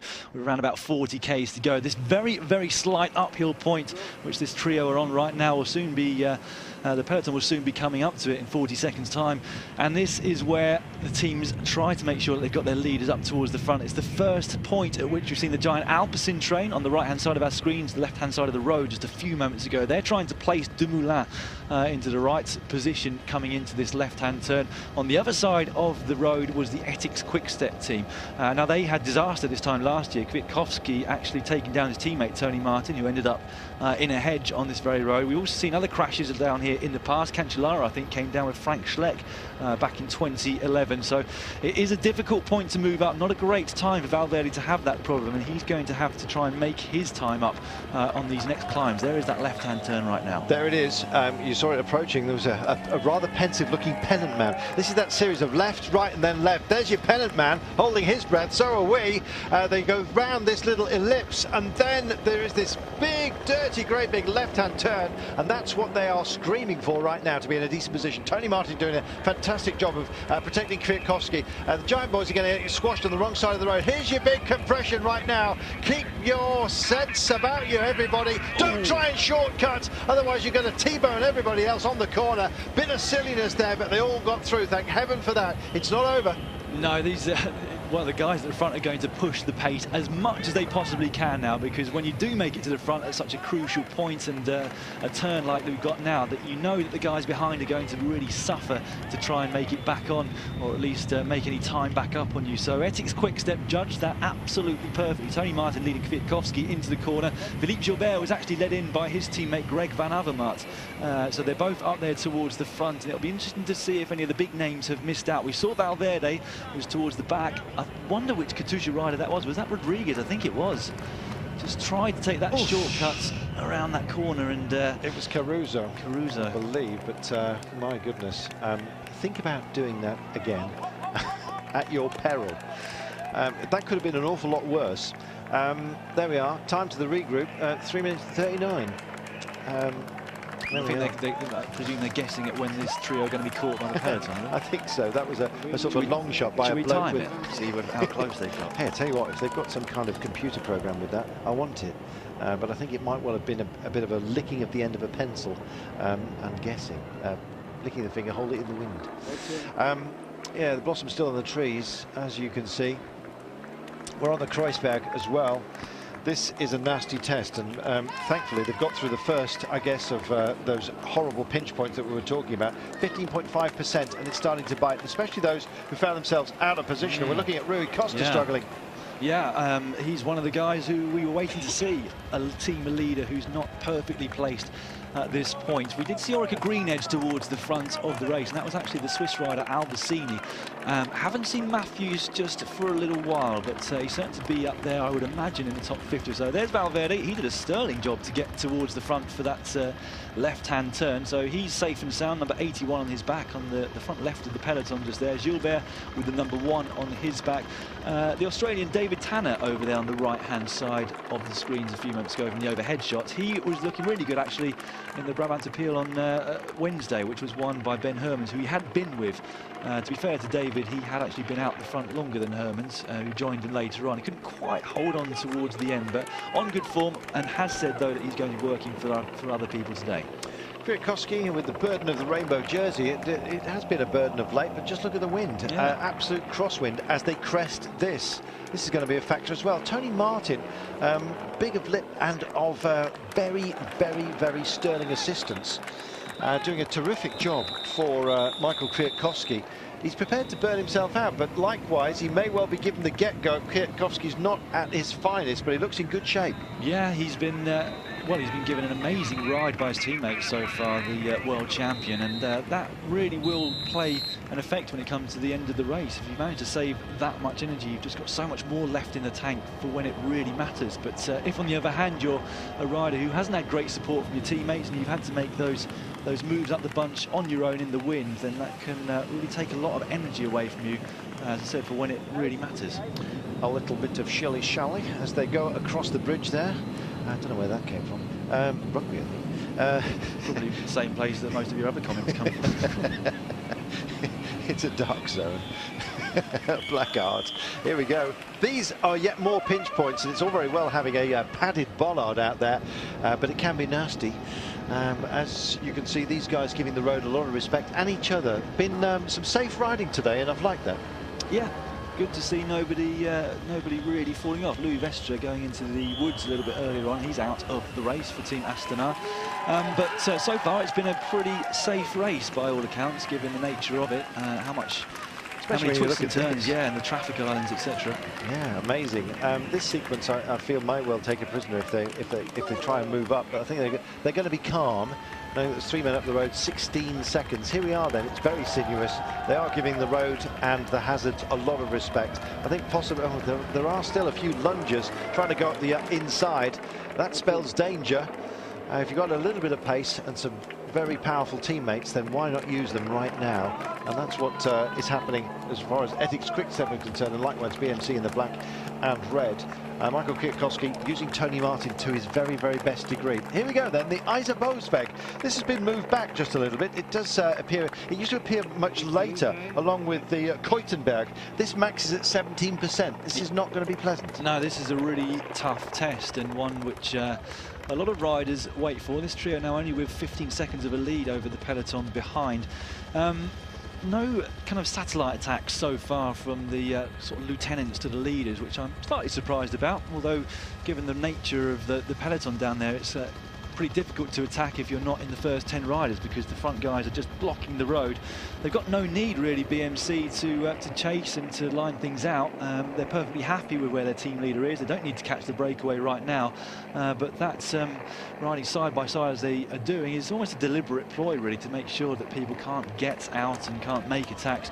Just to the right, top right of your screens there, you can see a rider from Team Sky who we haven't really mentioned so far. That's Lars Petter Nordhaug, a former Norwegian champion.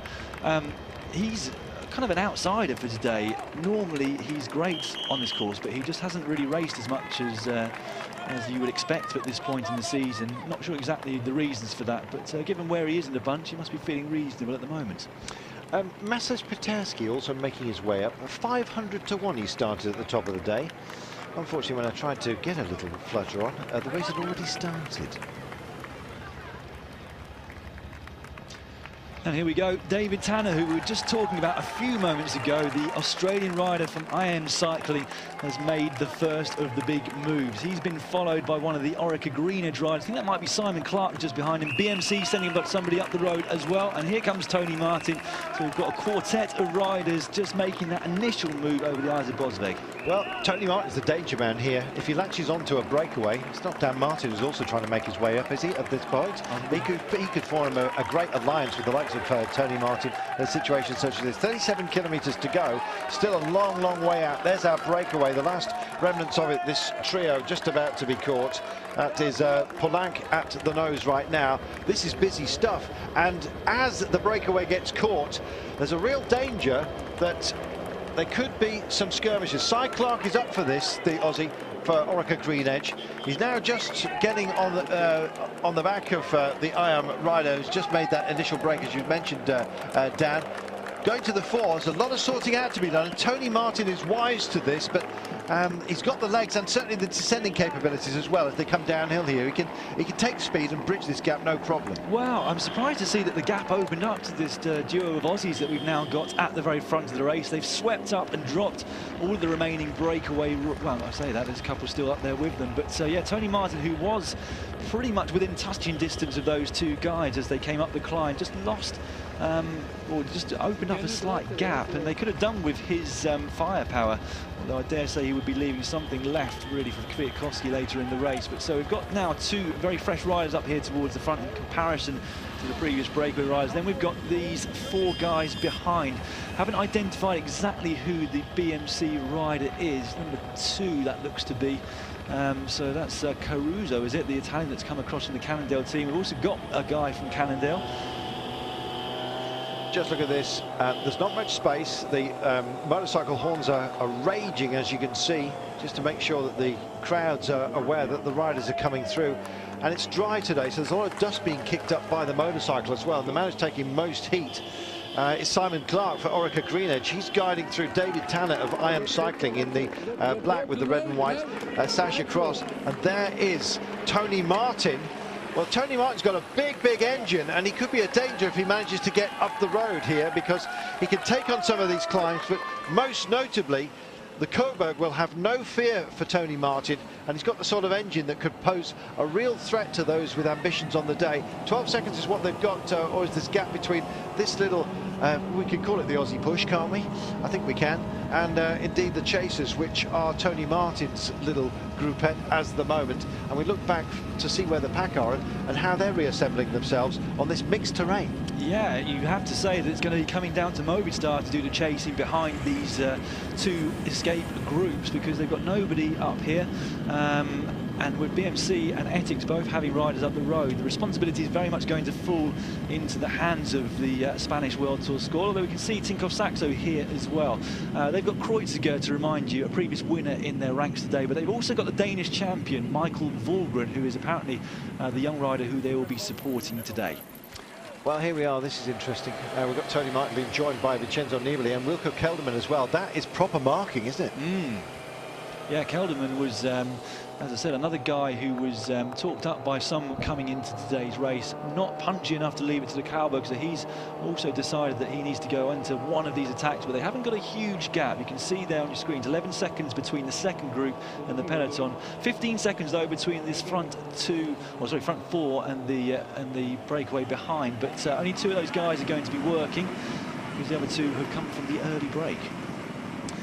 You know, Nibali looks so efficient and relaxed at a moment such as this. It's an amazing close-up shot showing you the pace. Yeah, 3 Astana rides up the road actually at the moment. They've got Diego Rosa, the other Italian guy in the team, who's on the front now, drilling it for Vincenzo Nibali, and of course up the road, Laurens de Vries, who's been up there in the early attack, is still there, hanging on the back of the Australian duo of David Tanner of IM Cycling and Simon Clark of Orica Green Edge. Well, if this pushes on, this is going to be fascinating, because Tony Martin, who's in this group, has disengaged himself from Michael Kwiatkowski, who's caught behind.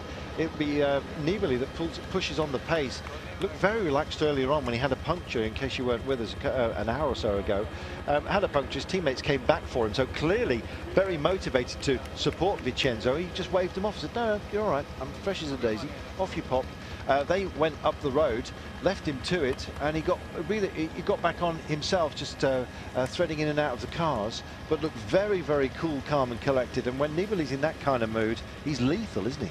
He certainly is, and this move actually beginning, Carlton, to look quite dangerous, and I say that just because there's not a real concerted chase by the riders behind, and teams who've got riders up the road like BMC are starting to move towards the front of the bunch and kind of thwart any potential chase. This is a point that Movistar really need to get themselves into gear and start to chase sooner rather than later, because with 34 k's to go and with the kind of firepower that we've seen go up the road, it's not going to be an easy one to chase back if it gets over the 1 minute mark. Very much so. Fromberg, they're on right now. This max is at 8%. It's 1,600 meters in length, though, averaging at 3.6. But that 8% kick will pose something of a problem. It's a great springboard, as you can see. And Nibali's now, they're doing the old 1-2. And it's Tony Martin that goes for it.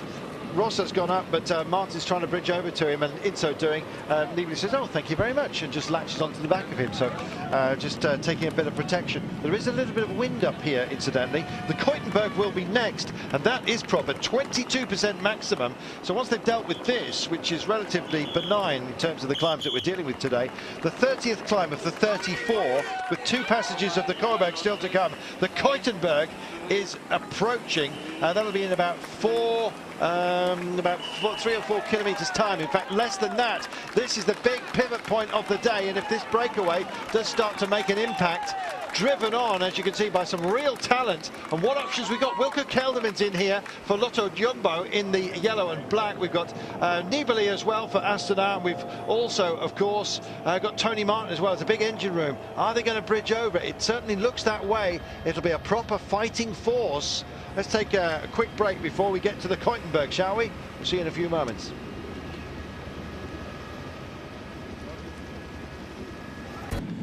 Unfortunately, one of the cylinders from the big engine has gone pop, misjudging a corner. Wilco Kelderman is not out alone, out front I should say. He's trying to get back onto a powerful breakaway, misjudged a corner, went country style unfortunately. And we're not talking chocolate raisin biscuits either. No, it was not a nasty one. It was not a nice one. At least he stayed on his bike, thank heaven. And now he is powering back. What a misjudgment that was. Yeah, and he's having to expend a lot of energy now trying to make his way back up to the group that he was in.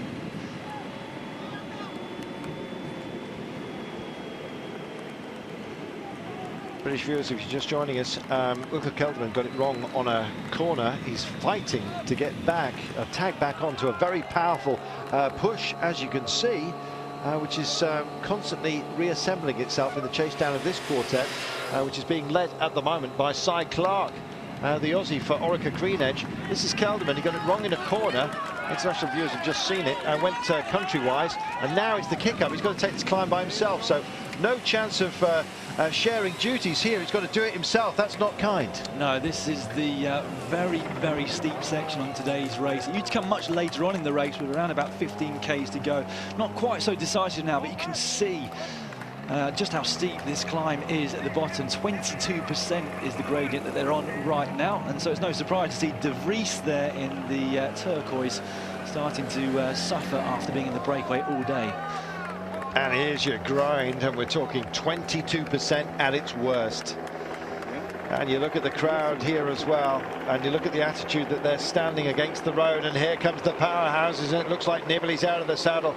This is a man who's had to fight to get back on. It may well compromise Wilco Kelderman later on. He's got some recovery time nonetheless. The Keutenberg coming with, will peak out with, what, 31.1 to go. You can see it's just easing ever so slightly as we say bye-bye to another breakaway rider as Jan Polanc gets found out. Great push by Kelderman. I think he was pushing on, Dan, just got it a bit wrong in terms of speed and maybe an off-camber corner. It's a country road after all. Why on earth would they bank it? It's only 4 tractors. These guys taking these roads at pace. He got caught out. It's a puzzle. Yeah, he got caught out, and as I said, it's going to cost him quite a lot of energy trying to make his way on his own back up to this group. This looks to me like Roman Kreuziger in the luminous yellow, trying to make his way across to the Tony Martin group, who are just a few seconds ahead now. There's a number of teams who've missed out. As I said, Movistar probably the biggest of those who haven't sent a rider up the road. Tinkoff Saxo also are in exactly the same situation. BMC, though, closely attentive to all of these moves, and looks like Albacini there from Orica Green Edge in third. Michael Matthews a little bit further down. I'm pretty sure that's the Orica Green Edge rider, team leader for today in that Australian World Tour squad. He's nicely positioned towards the front of the race. Kwiatkowski in the Rainbow Champions jersey also up there towards the front. So things really starting to hot up now in this Amstel Gold Race. The worst of the climbs has just been dealt with by those who are leading this race right now. Still to be taken on and still to be completed, as you can see by the main body of talent we're looking at right now. That's not to disrespect at all those who are the intervening riders or the intermittent riders who are chasing on, including Tony Martin, who these guys must be afraid of. And there they are. You can see that big engine room powering down. 31 kilometers to go. So the 22% of the Keutenberg has been dealt with. This is fantastic. So we've got the Coburg still to come. That'll be peaking out with about 20 Ks to go from the line. So in 10 kilometers time, this is a point where we might see a reach out for glory. Yeah, and it's this 10 kilometers now does give these groups the chance to really get things together, get organised, start to rotate through and try and maximise the gap that they've got to the peloton behind. There certainly doesn't seem to be a huge concerted chase from one particular team. We've got Tinkoff Saxo trying to keep the pace up. We've got one rider from Movistar in 4th place at the moment. I'm surprised not to see them take the responsibility behind these groups and try to chase them down, because, as I said a few moments earlier, if it gets over a minute, it's not going to be easy for them to pull it back, and it's just getting up to that point right now. It certainly is. I'm just searching, well, the camera likewise on this helicopter, just searching to find the Tony Martin group. That is Wilco Kelderman, who got divorced courtesy of from a very powerful group of riders. Unfortunately for him, and unfortunately for you at home, we don't see pictures of them just for the time being. They haven't been reabsorbed just yet, but these two guys are up the road. It's the Aussies doing their level best at the moment to distance just about everybody. And what a firepower they are imposing upon us. Dave Tanner at the front here takes a big swig as Kelman tries to drink in the terrain at the moment. It's going to feel rough and tough for him, I'm afraid, as he looks down the road and sees where he'd like to be. Part of this, Nibali and Tony Martin, part of this group. What a great piece of firepower they have there between them. Well, it's Diego Rosa who's absolutely burying himself for the Astana team. On the front there in the turquoise, that group of 6. He's got Nibali, his team leader, of course, in that group, which is why he's just putting so much effort in to try and bridge across to these two. And as I said, maximise the gap to the peloton behind. That gap has come down ever so slightly, 46 seconds now to the group behind. But that steep climb which they've just gone over, it will have shelled out a number of Team Domestiques. So it's going to be difficult to see a full team at full strength trying to chase these groups down. I just don't know what strength Wilco Kelderman's going to have left. He's had to take these climbs on all by himself. No flicking of the elbow there. The only thing you're going to hit is the camera bike, I'm afraid. Meanwhile, Chase On coming, and Movistar are going to be the most at risk, I guess, of this breakaway reforming itself into a positive alliance of 7 riders, and off they will go unless Movistar can persuade others, including Orica Green Edge. They've got Cyclark up the road, which is allowing them to sit in, but Bling Matthews is towards the pointy end. He's starting off for many people as out-and-out favourite today. I think Philip Gilbert would probably have argued with that. Nibali. Oh, what a big hit that was! And it suddenly sparked these guys on. This is Tony Martin's got the right to attack right now. That was a horrible fall in the curve. Not Nibali, incidentally. It was Rossar who just took the hit. Let's have a look.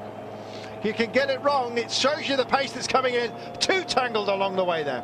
Oh, that was a nasty crash. Vincenzo Nibali really giving it all he could around that corner. He's a superb bike handler, but Rosa and Caruso there at BMC just going too fast into it. They just lost the wheel around there, and that looked like a nasty crash. Good to see Diego Rosa up, but that will just I was going to say, will really disrupt that group behind, but Nibali had already gone on the attack, trying to get across to Gerrans and Simon Tanner, and I think we'll get a regrouping at the front of around about 7 riders in a few moments' time. Well, that's Caruso down and on the deck, which takes out another option. Great spinning up, I've got to say, by Maciej Peterski, who's got Revelat, I think, with him for Stanley Polkovici. Hard not to spot them, to be honest, in their bright orange. So, here we are. Nibali and Martin, Tony Martin, are here. 28 kilometres to go. Tony Martin can do this kind of distance, and they're looking, they're thinking, they're wondering, and I guess planning. Yeah, I have to say it's absolutely fantastic to see David Tanner up here in such a good group, and same with Alex Howes, really, the American for Cannondale-Garmin. David is a rider who I spent many years racing against. He looks fantastic on the bike. In fact, from behind, he looks like he should win the Tour de France. But he's been going very well recently. But Vincenzo Nibali, Carlton, has decided that he does not want to wait around for anybody today. He's actually attacked this small group. A little bit surprised about that, actually, but he's obviously feeling that they're not quite riding hard enough. But Tony Martin has gone to the front, and this will soon be back together again. They need to get their act together and just, you know, take advantage of the situation that they found themselves in. They've worked hard to get this gap to the peloton behind, which we just can see now is 47 seconds. And they just want to try and maximise that now and make sure that they're not brought back into the fold too easily. Listen to the conversation that's raging on between these guys. It generally tends to be grunts and that sort of thing. Are you doing something? That means, come on, let's get this pace up. Nibali injecting the pace into this. Tony Martin dragged everyone else back over. There you've got the Australian Dave Tanner, who's leading on the nose right now, and Wilco Kelderman still struggling to get back to these guys. Sailing round the corner they go, 27 kilometres to go. It's absolutely lit up as we test this now. It'll be the next time past the Coburg. They'll go to the crowd. That will spur them on. Yeah, it certainly will. It'll be a very, very high-speed descent towards the bottom of the Coburg. Not as fast, though, as the next time they come through on their way to the finish. It's a very frightening sight, personally, for me, when I watch those guys in the peloton go down at 80 kilometres per hour plus to the foot. Vincenzo Nibali really upset with this group. They're just not working very well together. We've got Alex Howes sat on the back, not doing anything at all.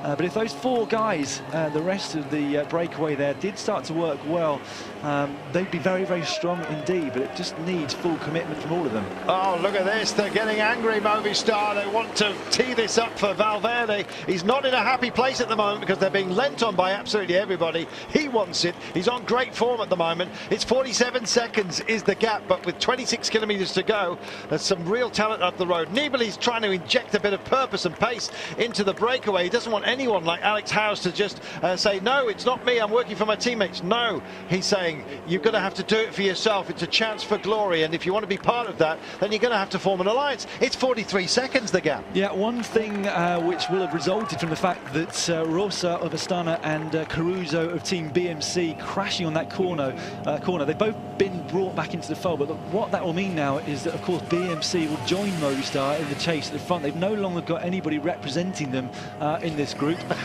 There's no cohesion between the 4 or 5 riders here at all, is there, at the moment? No, Tony Martin's not speaking. He's taking a gel. I think it's probably empty. He just put it in his mouth so he doesn't have to talk. Doesn't have to have an argument with Vincenzo Nibali, who's still berating him at the moment. Come on, do you want to win this? You can win this. Except, of course, if I win it. We imagine the speech bubbles that are emanating from them. Magazine styley. These guys, Movistar refusing to be lent on at the moment. Who else wants a piece of the day? Well, Lotto Soudal, naturally enough, for Yellow Van Aert, Tim Wellens as well, Tony Galopin. They've got lots of options. So have these guys, but they've got to work together. And for the time being, it's holding about 36 seconds. I've just got a feeling, you know, that Tony Martin believes he can skip up this Coburg and then maybe do it on his own. He doesn't want to help out Vincenzo Nibali because he's a real danger to him. Well, I don't think he's going to drop Nibali on a climb, that's for sure. But if he does get a gap on his own, Tony Martin, you have to say that it's going to be pretty difficult to bring him back into the fold. But I'm just surprised at the way these the 4 guys that actually are trying to work have worked thus far. There's been gaps opening up all over the place. Vincenzo Nibali's found himself off the front after a mini attack. David Tanner just now as well. They're just not quite fully committed, which is a surprise. Or perhaps not. Perhaps the guys like Simon Clark from Orica are thinking, well, actually, have I got a chance of winning out of this group of 5? Maybe I should wait for Michael Matthews. Tony Martin maybe thinking exactly the same thing with Kwiatkowski. And certainly David Tanner, he's going to be loving being up here. They haven't got a huge name for this race, IM Cycling, the Swiss squad, so he'll be pleased to be up here towards the front in such illustrious company. Big turn coming up right now into the Coburg. So let's get it done, shall we? 800 metres, the hurt zone. 6.5%, 12.8% as a maximum, and plenty of crowds to sort of cheer you on. Let's hope the hands don't reach out and start getting involved. There is Valverde, P2 at the moment. He's got a wingman behind him protecting his rear end, and now they're just having a look in to this test themselves. 31 seconds is the gap. 24 kilometres from home, and they're easing up. It goes out to 34 seconds. They likewise have got to sort out who's going to do the work if they want to close this gap. There's a kind of almost a mental link between those at the front of that pack and these guys as well. Nobody's quite sure whether to take it on or not. Yeah, well, they've all got race radios in this, being a World Tour race. They are banned in some of the lower level races these days, but they'll have communication between themselves and the team cars behind, and also between themselves in the bunch and the peloton itself. So they will be aware of what the gap is. They'll be aware of who the riders are up the road, and that they are some very big names and very strong riders. And so Movistar have eventually collected themselves, got together and started riding behind. But BMC are playing things very coolly indeed. They're allowing the Spanish squad to do all of the chasing, and at the moment they're just taking a back seat up there towards the front of the race, but not actually riding on the front, chasing this group down. 32 seconds is the gap with 23 to go, and the approach of the Coburg. It's the third time of asking, 4 in total. The Schramm air bridge has been taken to one side. That was earlier on today because of the wind, in case you were wondering. Well, the wind has abated, but the pace has not. These guys out front, they're holding station at just over the half a minute gap for the time being. I've just got a feeling that there's another attack coming. Will it be on the Coburg for the third and penultimate time of asking? We still have 2 intervening climbs. Once you've dealt with the Coburg, by the way, the Gulthemmenberg, and then we have the Bemelerberg, beg your pardon, the Bemelerberg as the penultimate climb on the day. But there is twice more to the Coburg needs to be taken. This will be the third time of asking next up, and then it will be our last climb after those 2 aforementioned and never to be repeated intervening climbs. 75 kilometres per hour. Are you having a laugh? No, nobody's laughing at the moment. This is serious business. Tony Martin is nice and relaxed in that tuck position. Vincenzo Nibali can descend as well. Descending in Holland? Yes, we've got some hills. We're dealing with them today. 34 of them in total. 22 kilometres to go, and still the gap maintains the same. Yeah, Movistar just setting a tempo towards the front now. They know that they will be joined by other teams as this race progresses. They come closer to the very final of this race. They can expect perhaps Team Katusha, the Russian team that's been so successful already this year, to come towards the front to help them for their team leader Rodriguez. Because Katusha, I'm actually quite surprised they haven't managed to place a rider into this counter-attack here. They have got some strength in depth. They've got guys like Moreno, Caruso, who are very, very good riders, very strong riders in races like this in their own rights, and I would have expected to see one of them up here, just policing the break, but also meaning that they don't have to do any work behind. Here we go then, penultimate time up the Coburg. The crowds have tipped out of the bars, beer in bellies, not in hands, and here we go. It's time to reach out and grab for this, and Vincenzo Nibali takes on the task at hand with 26 seconds only to a chasing pack. They've got a less favourable run to the entree here as they sail by the old castle. Some building work to be done, I've got to say, by those behind. Movistar are doing most of it. Lotto also engaged here. Lotto Soudal, that is. A lot of broken hearts there will be if this breakaway gets back out there. It's holding at 20, just about half a minute. And Tony Martin, to me, looks very relaxed on this climb. Yeah, I just spotted the Danish champion Michael Volgren for the first time, I believe. He was in around about 5th or 6th position of the main peloton as they took that left-hand turn into this climb. So great to see the young Danish guy right up here for his Team Saxo team. Let's see what he can do. He's not... Oh, Alex Howes getting popped even though he's been sat on the back. That's a little bit of a surprise. Here we go then. BMC have taken the responsibility from Movistar at the front now. Not a surprise. Philippe Gilbert is up for this race and he's feeling good. Certainly is. Michael Volgren, the Dane, he's got yellow accents on his national kit from Tinkoff Saxo, but only a hint, so he's in the Danish national flag. And he's looking very, very strong. Has done of late as well, as I'm sure you know. 20 kilometres to go, down to 19 seconds. Nibali being lent on by these guys, and he's not happy about it at all. Injecting yet a bit more pace. Cy Clark goes with him, going up there as well. Tanner still very much involved, and still looking inscrutable, I think is the word. That's the one I've chosen anyway to describe Tony Martin today. He's at the back. 14 seconds is the gap. Is he thinking he's got to work for Kwiatkowski, or is he going to kick off again? I've seen the gap to Tony Martin on a single break, a single man, one-man breakaway, get down to 8 seconds and then just expand again when he just turns on the engine. Well, you can never count Tony Martin out when he's in a situation like he is today. There is Enau, I think that is, from Team Sky, up up there towards the front. We haven't mentioned him much, but he's another guy on stupendous form, which we saw in the Tour de Basque Country. He was right up there with the likes of Rodriguez on the very steep, hilly stages. He's just there behind Valverde. Vaughan, as you said, looking very comfortable for a guy so young. Amazing ride, actually, by Dylan Tulin. Must mention him, the rider from BMC, in his first year as a professional. Still right up there here in a very, very long race, doing his job for Philippe Gilbert. A few riders getting into trouble now at the back, Carlton. Yes, they certainly are. We've still got a quartet up front. It's back out to 20. It was down to 14. Injection of pace. Absolutely. Who are these guys going to be thinking of? Will the earpieces come out? Will they start to get a little bit greedy? Well, why not?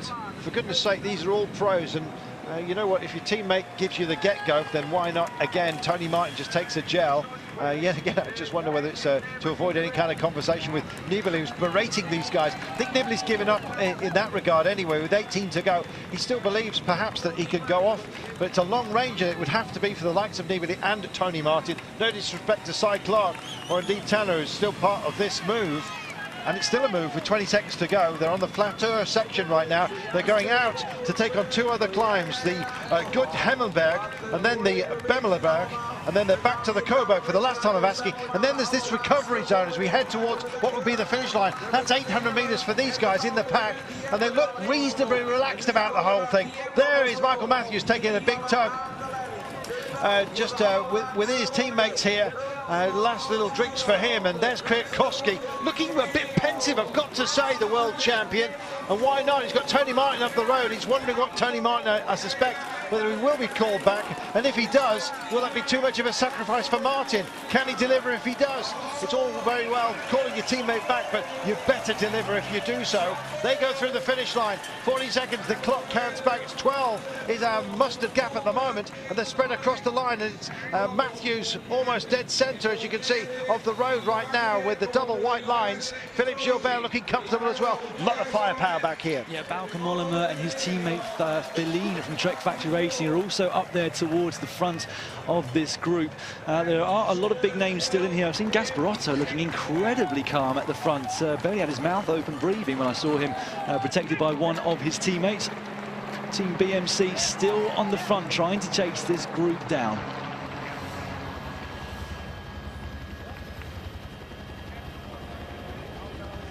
High pace, 18 kilometres to go, and 3 climbs remaining out of 34. Were they crazy when they designed this? Well, they love their climbs. Would you believe the Dutch? And they crammed all of them, and indeed some more times than just once, into this race for us. Yeah, it is an absolutely fantastic course, the Amstel Gold Race. You wouldn't really want to look at it. It's not very pretty. If you gave a 4-year-old a pencil and said, do your worst, they'd probably draw this. It looks like scribble.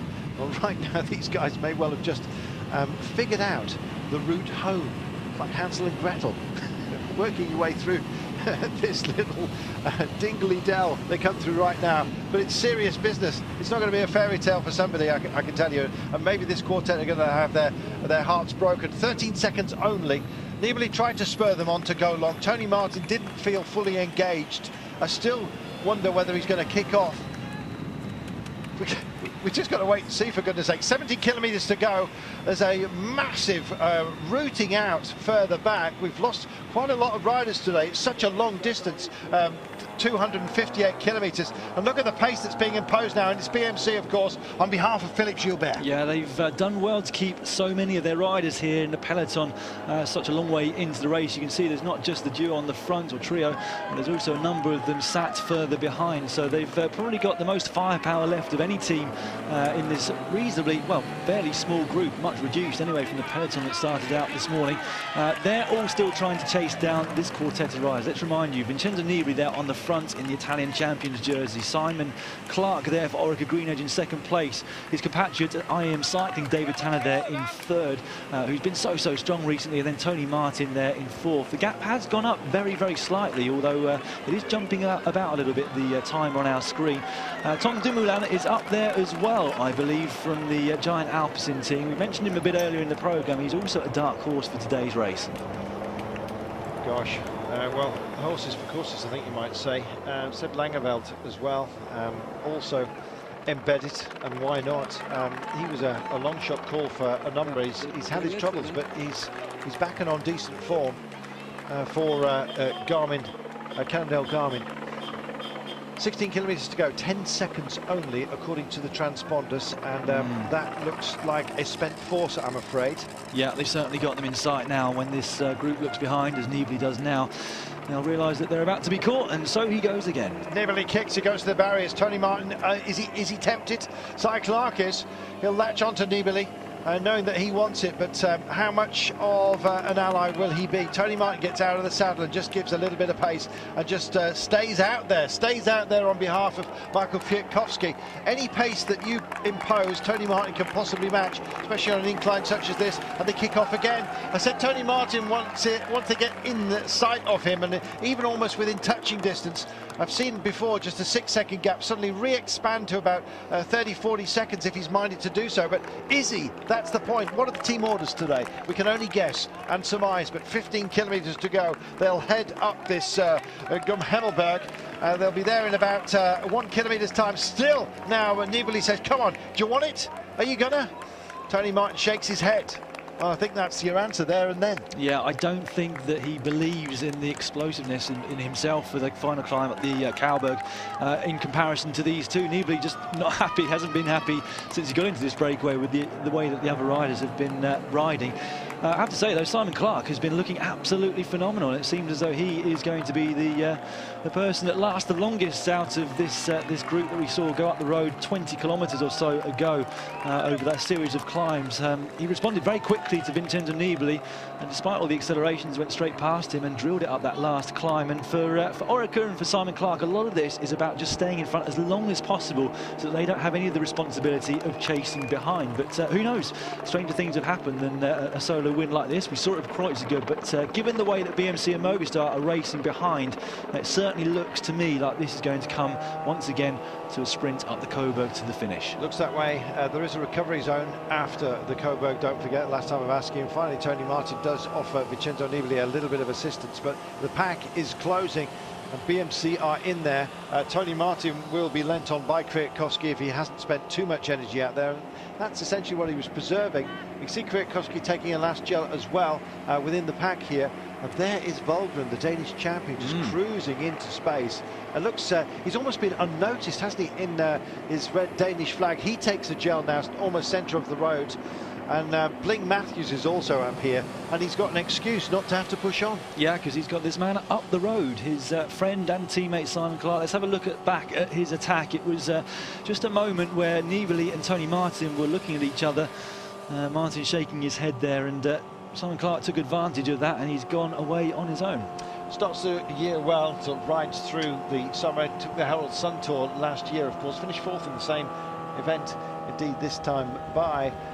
But he's on terrific form here. He's showing just how fresh he is. Tests himself early on. Didn't have a great Milan-San Remo, but you know, so many others didn't either. 13 kilometres from home, and he's alone up front, and he's got 17 seconds on the peloton. Yeah, we've got 2 climbs remaining. We've got the Bemmelberg coming up in around about 4 or 5 kilometres time, and then it's just the final ascent of the Coburg before we get to the finish. These two still haven't been caught yet, and one thing that could happen for Simon Clark is that there is the possibility, and it sometimes happens, where when the peloton catches a duo like they're about to, they think they've got everybody back into the fold. But unfortunately for Clark, this road is quite big, wide open, and they can see a long way down the road, so this team BMC aren't going to stop until they've got everybody back, so that hopefully for them Philippe Gilbert can once again perform his amazing attacks up the Coburg.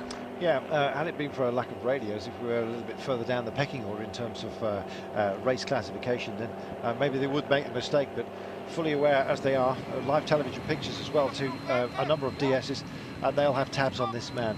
Orica Greenwich, though, have got the right not to fight at the moment. They can just sit in, while this boy, Simon Clark, I say a boy, he's riding like a man.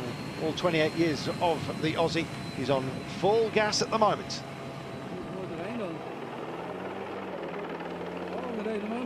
Tony Martin and Vincenzo Nibali are back within the pack. 18 seconds is the gap that Cy Clark has. I don't think it's going to be his day. I don't even think that's part of the design. It would have to take a real sit-up. I guess Michael Matthews and Simon Gerrans, if they thought he had a chance of winning, and they'd say go ahead and do it. But with 12 kilometres to go, a lone rider, that's a very big ask, especially with the climbs that they still have to take. The Bemelerberg and of course the Coburg for the final time of asking. Yeah, it's going to really start eating to his legs once they start those small rises again, which you just talked about, Carlton. It's one of those things where when you're really fatigued, you can still roll along at a very good pace on the flatter roads, but you really do pay for it once you get to the climbs, especially on a solo effort like this. And I wouldn't be at all surprised to see a few more attacks up this next rise. It's the last chance for the guys who aren't explosive enough to really make an impact on the very final climb of the day, to have an impact on the race overall. So once you get attacks and once you get the real final pace setting done by the big teams, that's when the gap comes down very, very quickly indeed. Well, he's got a chance. He's out of the saddle, and Cy Clark is doing a fantastic job. He's just doing a team job, would you believe? It looks like he's riding for himself, but essentially he's thinking about those behind him. And Michael Matthews is able to lean in. It's going to be a big group of riders that come up the Coburg because they haven't been shelled out. There's a lot of firepower still maintained right here, just homing in on Bocca Mollema. Haven't seen too much of him so far today, but never to be denied for Trek Factory Racing. And in fact, he's at a decent place, to be honest. With 11 kilometres to go, some strong riders who are doing a lot of pushing on effectively on his behalf right now. How will this pan out? We still don't know. Looks like Damiano Cunego there towards the back for the Vini Fantini, or Nippo Vini Fantini team. Former winner of this race we mentioned at the top of our programme. Warren Barguil there from Giant Alpecin. He's done a lot of work on the front for his teammate Tom Dumoulin. Now just pretty much race over him once they get to this next climb. But all the action still going on towards the front. But as you said, Carlton, it is a reasonably big group. Got a number of riders from Trek Factory Racing. Bauke Mollema, a little bit of a surprise to me to see him this far down the group, whether he's just being very calm and just waiting for the right moment. But he has got his teammate Frank Schleck just a little bit further up, who could bring him up if he wants to be. Yes, indeed. Frank Schleck himself, a former winner. It's a long time ago now. 2006, I think it was. Yeah, 10 Ks then out, and 11 seconds is the gap. And Simon Clark, is he a sacrificial lamb, or is he going to spring a surprise? Well, of course, he'd take the win if it arrived to him on a plate. He's going as hard as he possibly can at the moment, because there's nothing that he's going to be able to do to help his teammates once he gets brought back, if he gets brought back by this group behind. So he'll just plough on as hard as he possibly can over this final 10 kilometres, and just hope that the chase behind lapses momentarily and that he can just increase that gap very slightly. Well, it's a big hope. Here come Wanty Group Gobert. We've barely mentioned them at all, apart from the fact we were saying earlier on, watch out for Gasparotto, Leukemans and Mercato. And they're all here. Yeah, Leukemans looks like he's working for Gasparotto to me. As I said, over the top of the Coburg a few kilometres ago, Gasparotto looked as cool, calm and collected as anybody else in this peloton. Towards the back there you can also see Betancourt, the Colombian from AG2R, who we haven't seen towards the front of the race for some time. So it looks like he's perhaps on his way back to some half-decent form. That would be nice. He's shed a bit of weight. I think they locked up the Bergerbahn basically and threw away the key and said, you're not going in there again. But it's to his betterment, I've got to say, and it would be great to see Betancourt back to his glorious best, which was significant, of course, before he went AWOL. 9 kilometres to go, 7 seconds only, Cy Clark. I think you can forget about glory for him, but what glory awaits? Philippe Gilbert has got all the firepower he could possibly want. Got Ben Hermans in there, Sammy Sanchez I think is still there, Greg Van Avermaet likewise. Marcus Burkhardt did some great early work. But Gilbert, who's won this 3 times, he got to have wanted this position. Maybe not this many riders around him, though, I'd have thought. Well, they came in with a pretty big group last year as well. As I said, watching them come down that final descent to the Coburg was painful to watch, really. They're just such high speed. I was just keep my fingers crossed that nobody touched wheels and went down at such a high speed. That's what they'll be coming up to fairly shortly, with around about 4 or 5 kilometres to go. So he'll be thankful he's got so many teammates left to make sure that he's guided there inside the top 10. He did enter the bottom of the Coburg a little bit further back than some of the other favourites last year, and that seemed to play into his hands, because when he launched his attack he came just very slightly from behind with a little bit more speed, and the likes of Gerrans weren't able to get on his back wheel. And at the moment, thus far, it looks like it's going down a similar route in terms of the way that the race is panning out. We haven't seen any more counter attacks behind, and there's only 9 Ks to go, of course. The pace is absolutely relentless, and they're on a climb, for goodness sake. And it looks like they're on a sprint approach, but it may well turn out to be exactly that, with about 1,800 meters of flat after the Coburg for the last time of asking. Right now we're on the Bameleberg, and this man, I'm afraid, has done a great job. He's been sprightly, but the group have sight of the hare. The hounds are onto him. Tony Martin has come to the fore, and he's dragging Michael Kwiatkowski into position. Security bikes are being shouted at the moment. They themselves getting in the mix with 8 to go. We're approaching the grand finale here, so they'll descend, take on the Coburg into the crowds. They're all leaning in to have a look here on the Bameleberg, but there's a downhill run, and then they'll take the Coburg for the final time of asking on this last day. Well, Simon Clark, great job, my friend. You've done yourself proud there today. Extremely strong riding, but he has been brought back into the fold here in the peloton now. Where are his teammates, Michael Matthews and the rest? That's the question that we're asking ourselves at the moment. He has been there or thereabouts, never right towards the front, but... oh, here comes Greg Van Avermaet on the attack with Fuglsang of Astana, and they've got one rider from Cannondale-Garmin trying to come over. So this is where the strength and depth of Team BMC really comes into play, and there's a little bit of a stalling behind. Bulgren's coming up as well with one of the Ethics Quick Step team. Nathan Haas there from Cannondale-Garmin is the guy coming across. Well, BMC have been controlling this race for the last 20 or 30 kilometres, and the fact that they've got a rider up the road has meant they've stalled, and it's going to take a big organisational push from some of the other teams to make sure this doesn't go too far up the road with only 7 Ks to go. Is it Danny Moreno from Katusha? They've been extraordinarily quiet, haven't they? Just imposing himself very, very late on here. Looks a little bit too big for Moreno to me. Well, we get... positive on him in a wee while, hopefully. ID Joaquim Rodriguez, no sign of him just for the time being. 7 kilometres to go. Just looking at the flags, they're sort of hanging on the staffs, not exactly blazing horizontal. These guys at the moment, 7 kilometres to go, and still a little bit of cat and mouse. Greg Van Avermaet involved late on. I'm not sure how popular that will be if he goes on for victory. 6 kilometres to go. A lot still to be decided. And of course it's on the Coburg, where it will be. Good design, I guess you might say.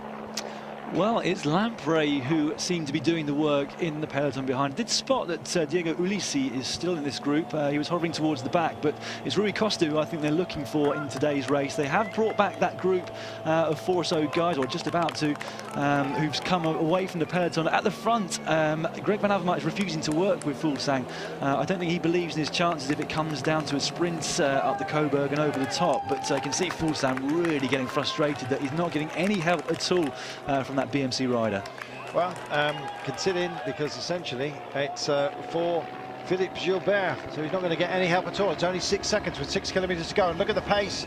This is that downhill run to the Coburg, and the crowds that wait them for the last time of asking. They've got a VIP area, and I think you might say that just about the nose of the peloton right now. Michael Matthews is being guided in absolutely brilliantly. I think it's Guerra that's actually getting him into position as well. What a duet of talent Orica Green Edge have got here as we approach Anzac Day. We remind you, also the Canadians from Newfoundland, I believe, they have regiments also involved, but it's a different kind of battle we've got here. It's going to be an entertaining one, that's for sure, as we head up the Coburg for the last time of asking. Well, Tinkoff Saxo up towards the front. I've also spotted at least 4 Katusha riders there as well, so slight changing of the guard in terms of who's doing the work on the front of the bunch. BMC, well, they're sitting pretty at the moment. They don't have to work because they've got Greg Van Avermaet up the road, and Greg Van Avermaet's not even working, much to the disgust of Jakob Fuglsang there. In fact, he's almost pretty much saying, well, I'm not going to do anything either. He's in a difficult situation, Fuglsang.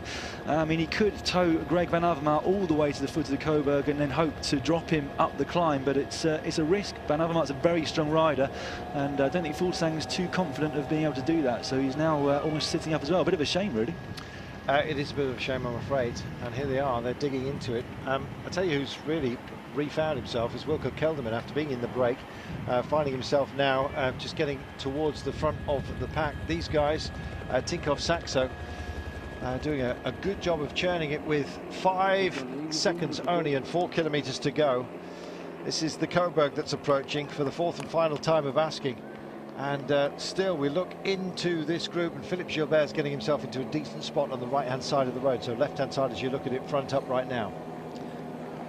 Well, that was Krisanker Sorensen from Tinkoff Saxo, who's just finished doing his job towards the front. Manuelo Boraro is still up there, and we've already mentioned Michael Vorgren. Kirienka working there for Sergio Henao, who's also right up there with the best of them.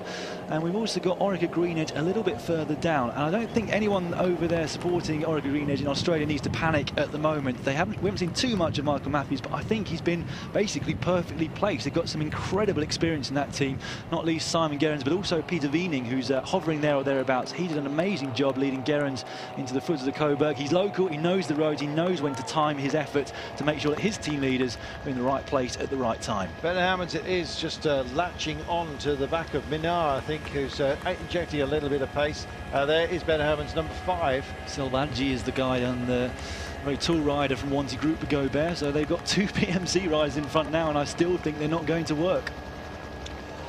Wow, 4Ks remaining, and still they don't want to work. As you quite rightly say, weaving across the road, and what's going to happen with the pack just behind? Well, here we are. It's the end of the day, and all the encouragement that they're getting from the crowd here is going to get magnified in the last time of asking up the Coburg, which we're about to hit right now. A sudden injection of pace, little concertinaing, and there you can see Kwiatkowski looking nice and relaxed, and here comes Michael Matthews being guided in beautifully. It's a trio of Orica Greenedge boys on one side of the road and a trio of BMC boys on the other. 4 kilometres to go. Yeah, being guided by none other than Simon Clark, who was on his own on the front, of course, for so many kilometres. So amazing to see what strength he's got in the legs today. Albacini is the guy on the wheel. Then we've got Michael Matthews just behind on the other side of the road. Peter Wiening, as I said, times his move perfectly. So Orica Greenedge come to the fore at exactly the right time in the race. Well, Tom Dumoulin's also in the frame here, the big rangy character. We've also got Kwiatkowski just bedding in and riding on board the Orica Greenedge train for the time being. He just gets pushed out of position. Rui Costa's also fancies an option today. And Masej Peterski in the bright orange of Sprandi Polkovici is also very much to the fore with 4 kilometres to go. Yeah, Ethics Quick Step also right up there. It's panning out exactly as we kind of predicted before the start of the race. Kwiatkowski is in a great position. So is Philippe Gilbert, so are Michael Matthews. All of the pre-race favourites are still here in with a shout of winning this Amstel Gold Race. Is that Tony Martin still up towards the head in the shadows here? 4 kilometres to go. This is impressive stuff. Valverde is also in the mix as well. His Movistar teammate have dissipated somewhat over the last number of kilometres, but they're still here. This is that very, very dangerous moment I was talking to you about just a few moments ago. Really, really high speeds now as they descend as fast as they possibly can to this decisive left-hand corner into the Coburg. Everybody wants a piece of the road. If you're out towards the front, you can swing out and give yourself the kind of open up the curve, if you like. That's exactly what's happening with 3 kilometres to go. They go up the Coburg, and then it will be that race for the line, and it's going to be absolutely packed out there. Very little space. Everyone wants a piece of this. Here's your turn. They sail through. Anyone dive bombing up the inside? Not quite, just for the time being. There's Vincenzo Nibali. He's way out of this one. He's had his chance. It was a different form. Oh, it's time to reach out for glory. Ben Hermans is doing exactly the same job as Sammy Sanchez did at this race last year. It looks to me like Peterski is the CCC rider that's just on the wheel. Tim Wellens from Lotto Bersold following behind, and the rest are just beginning to look at each other. They're not wanting to make their move too early. Philippe Gilbert is there. Has he got the same form as this time last year? Do not underestimate Masej Peterski. Here he is. Is he going to go left? Is he going to go right? Is he going to go all the way to the line? 2 kilometres to go. He's got some sprinting legs on him. He can climb as well. He got it all wrong in Dubai. Can he get it very, very right this time by? Oh, look, they're all starting to get involved right now. It's plenty of options, but there's just one man head and shoulders. Well, Philippe Gilbert believes that it is him. Who's he going to drag into contention?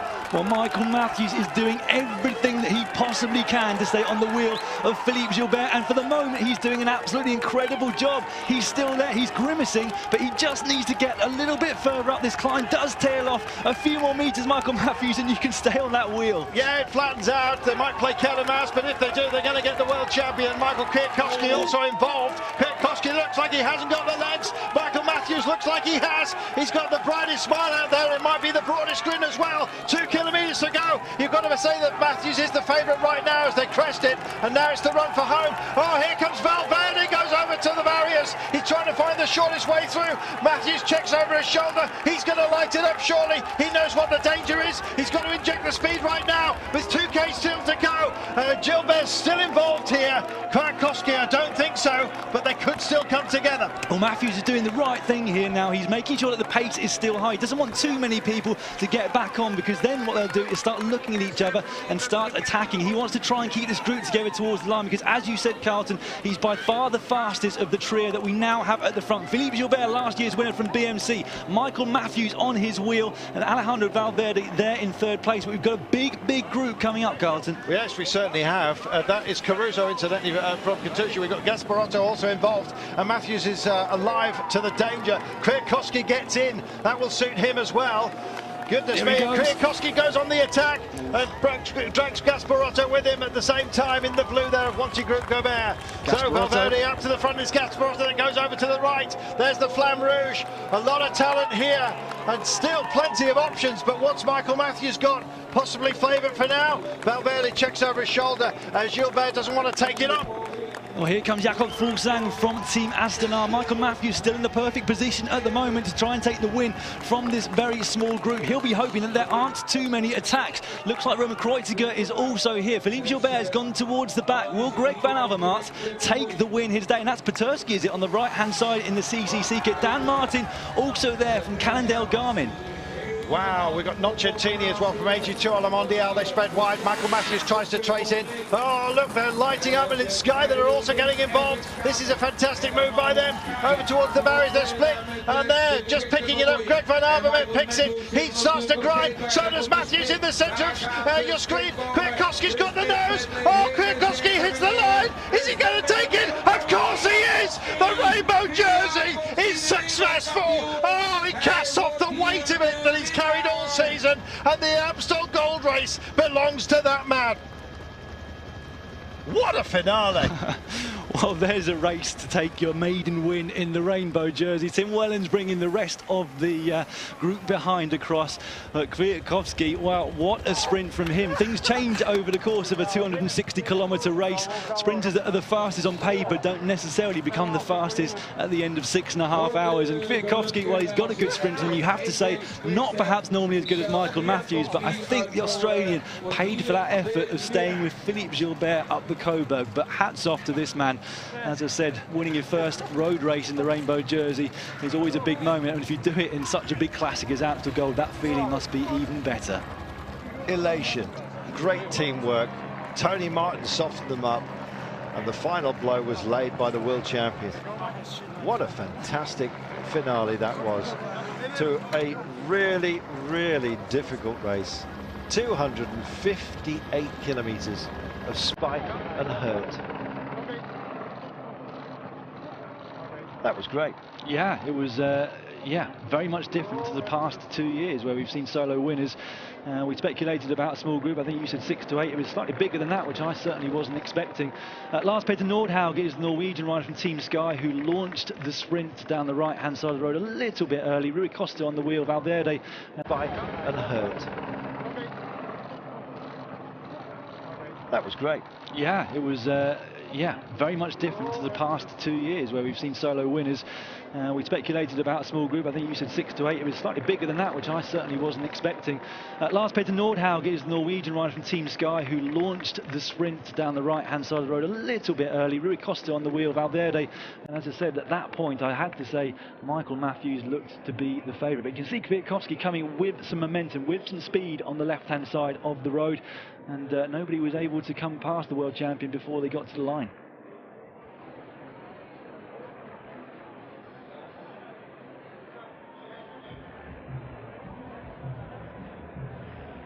Terrific. He double-checked to see it was around him, wondering whether to put his arms up in celebration, realised he had just enough time to give it this. My day.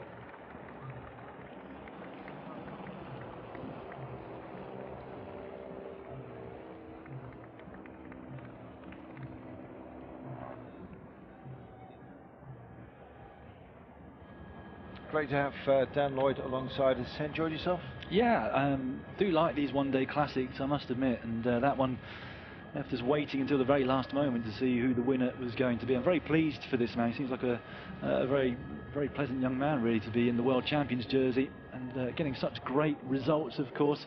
One of his teammates right up there towards the front of affairs as well. So it's been a real kind of made up for the Cobble Classics for Ethics Quickstep, where they were a little bit disappointing. I'm sure Patrick Lefebvre, the manager, is breathing a sigh of relief for such a big win coming along finally for them in the spring.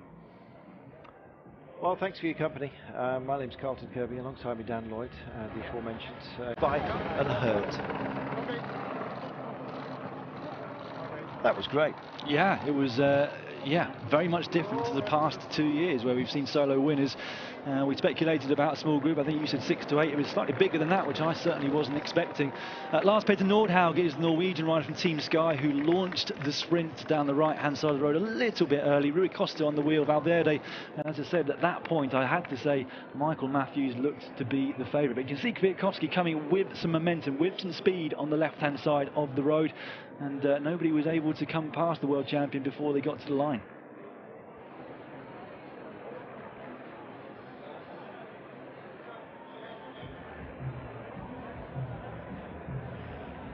Terrific. He double-checked to see it was around him, wondering whether to put his arms up in celebration, realised he had just enough time to give it this.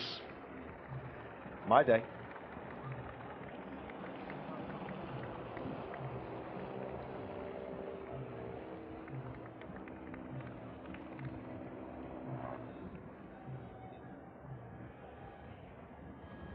Great to have Dan Lloyd alongside us. Enjoyed yourself? Yeah, do like these one-day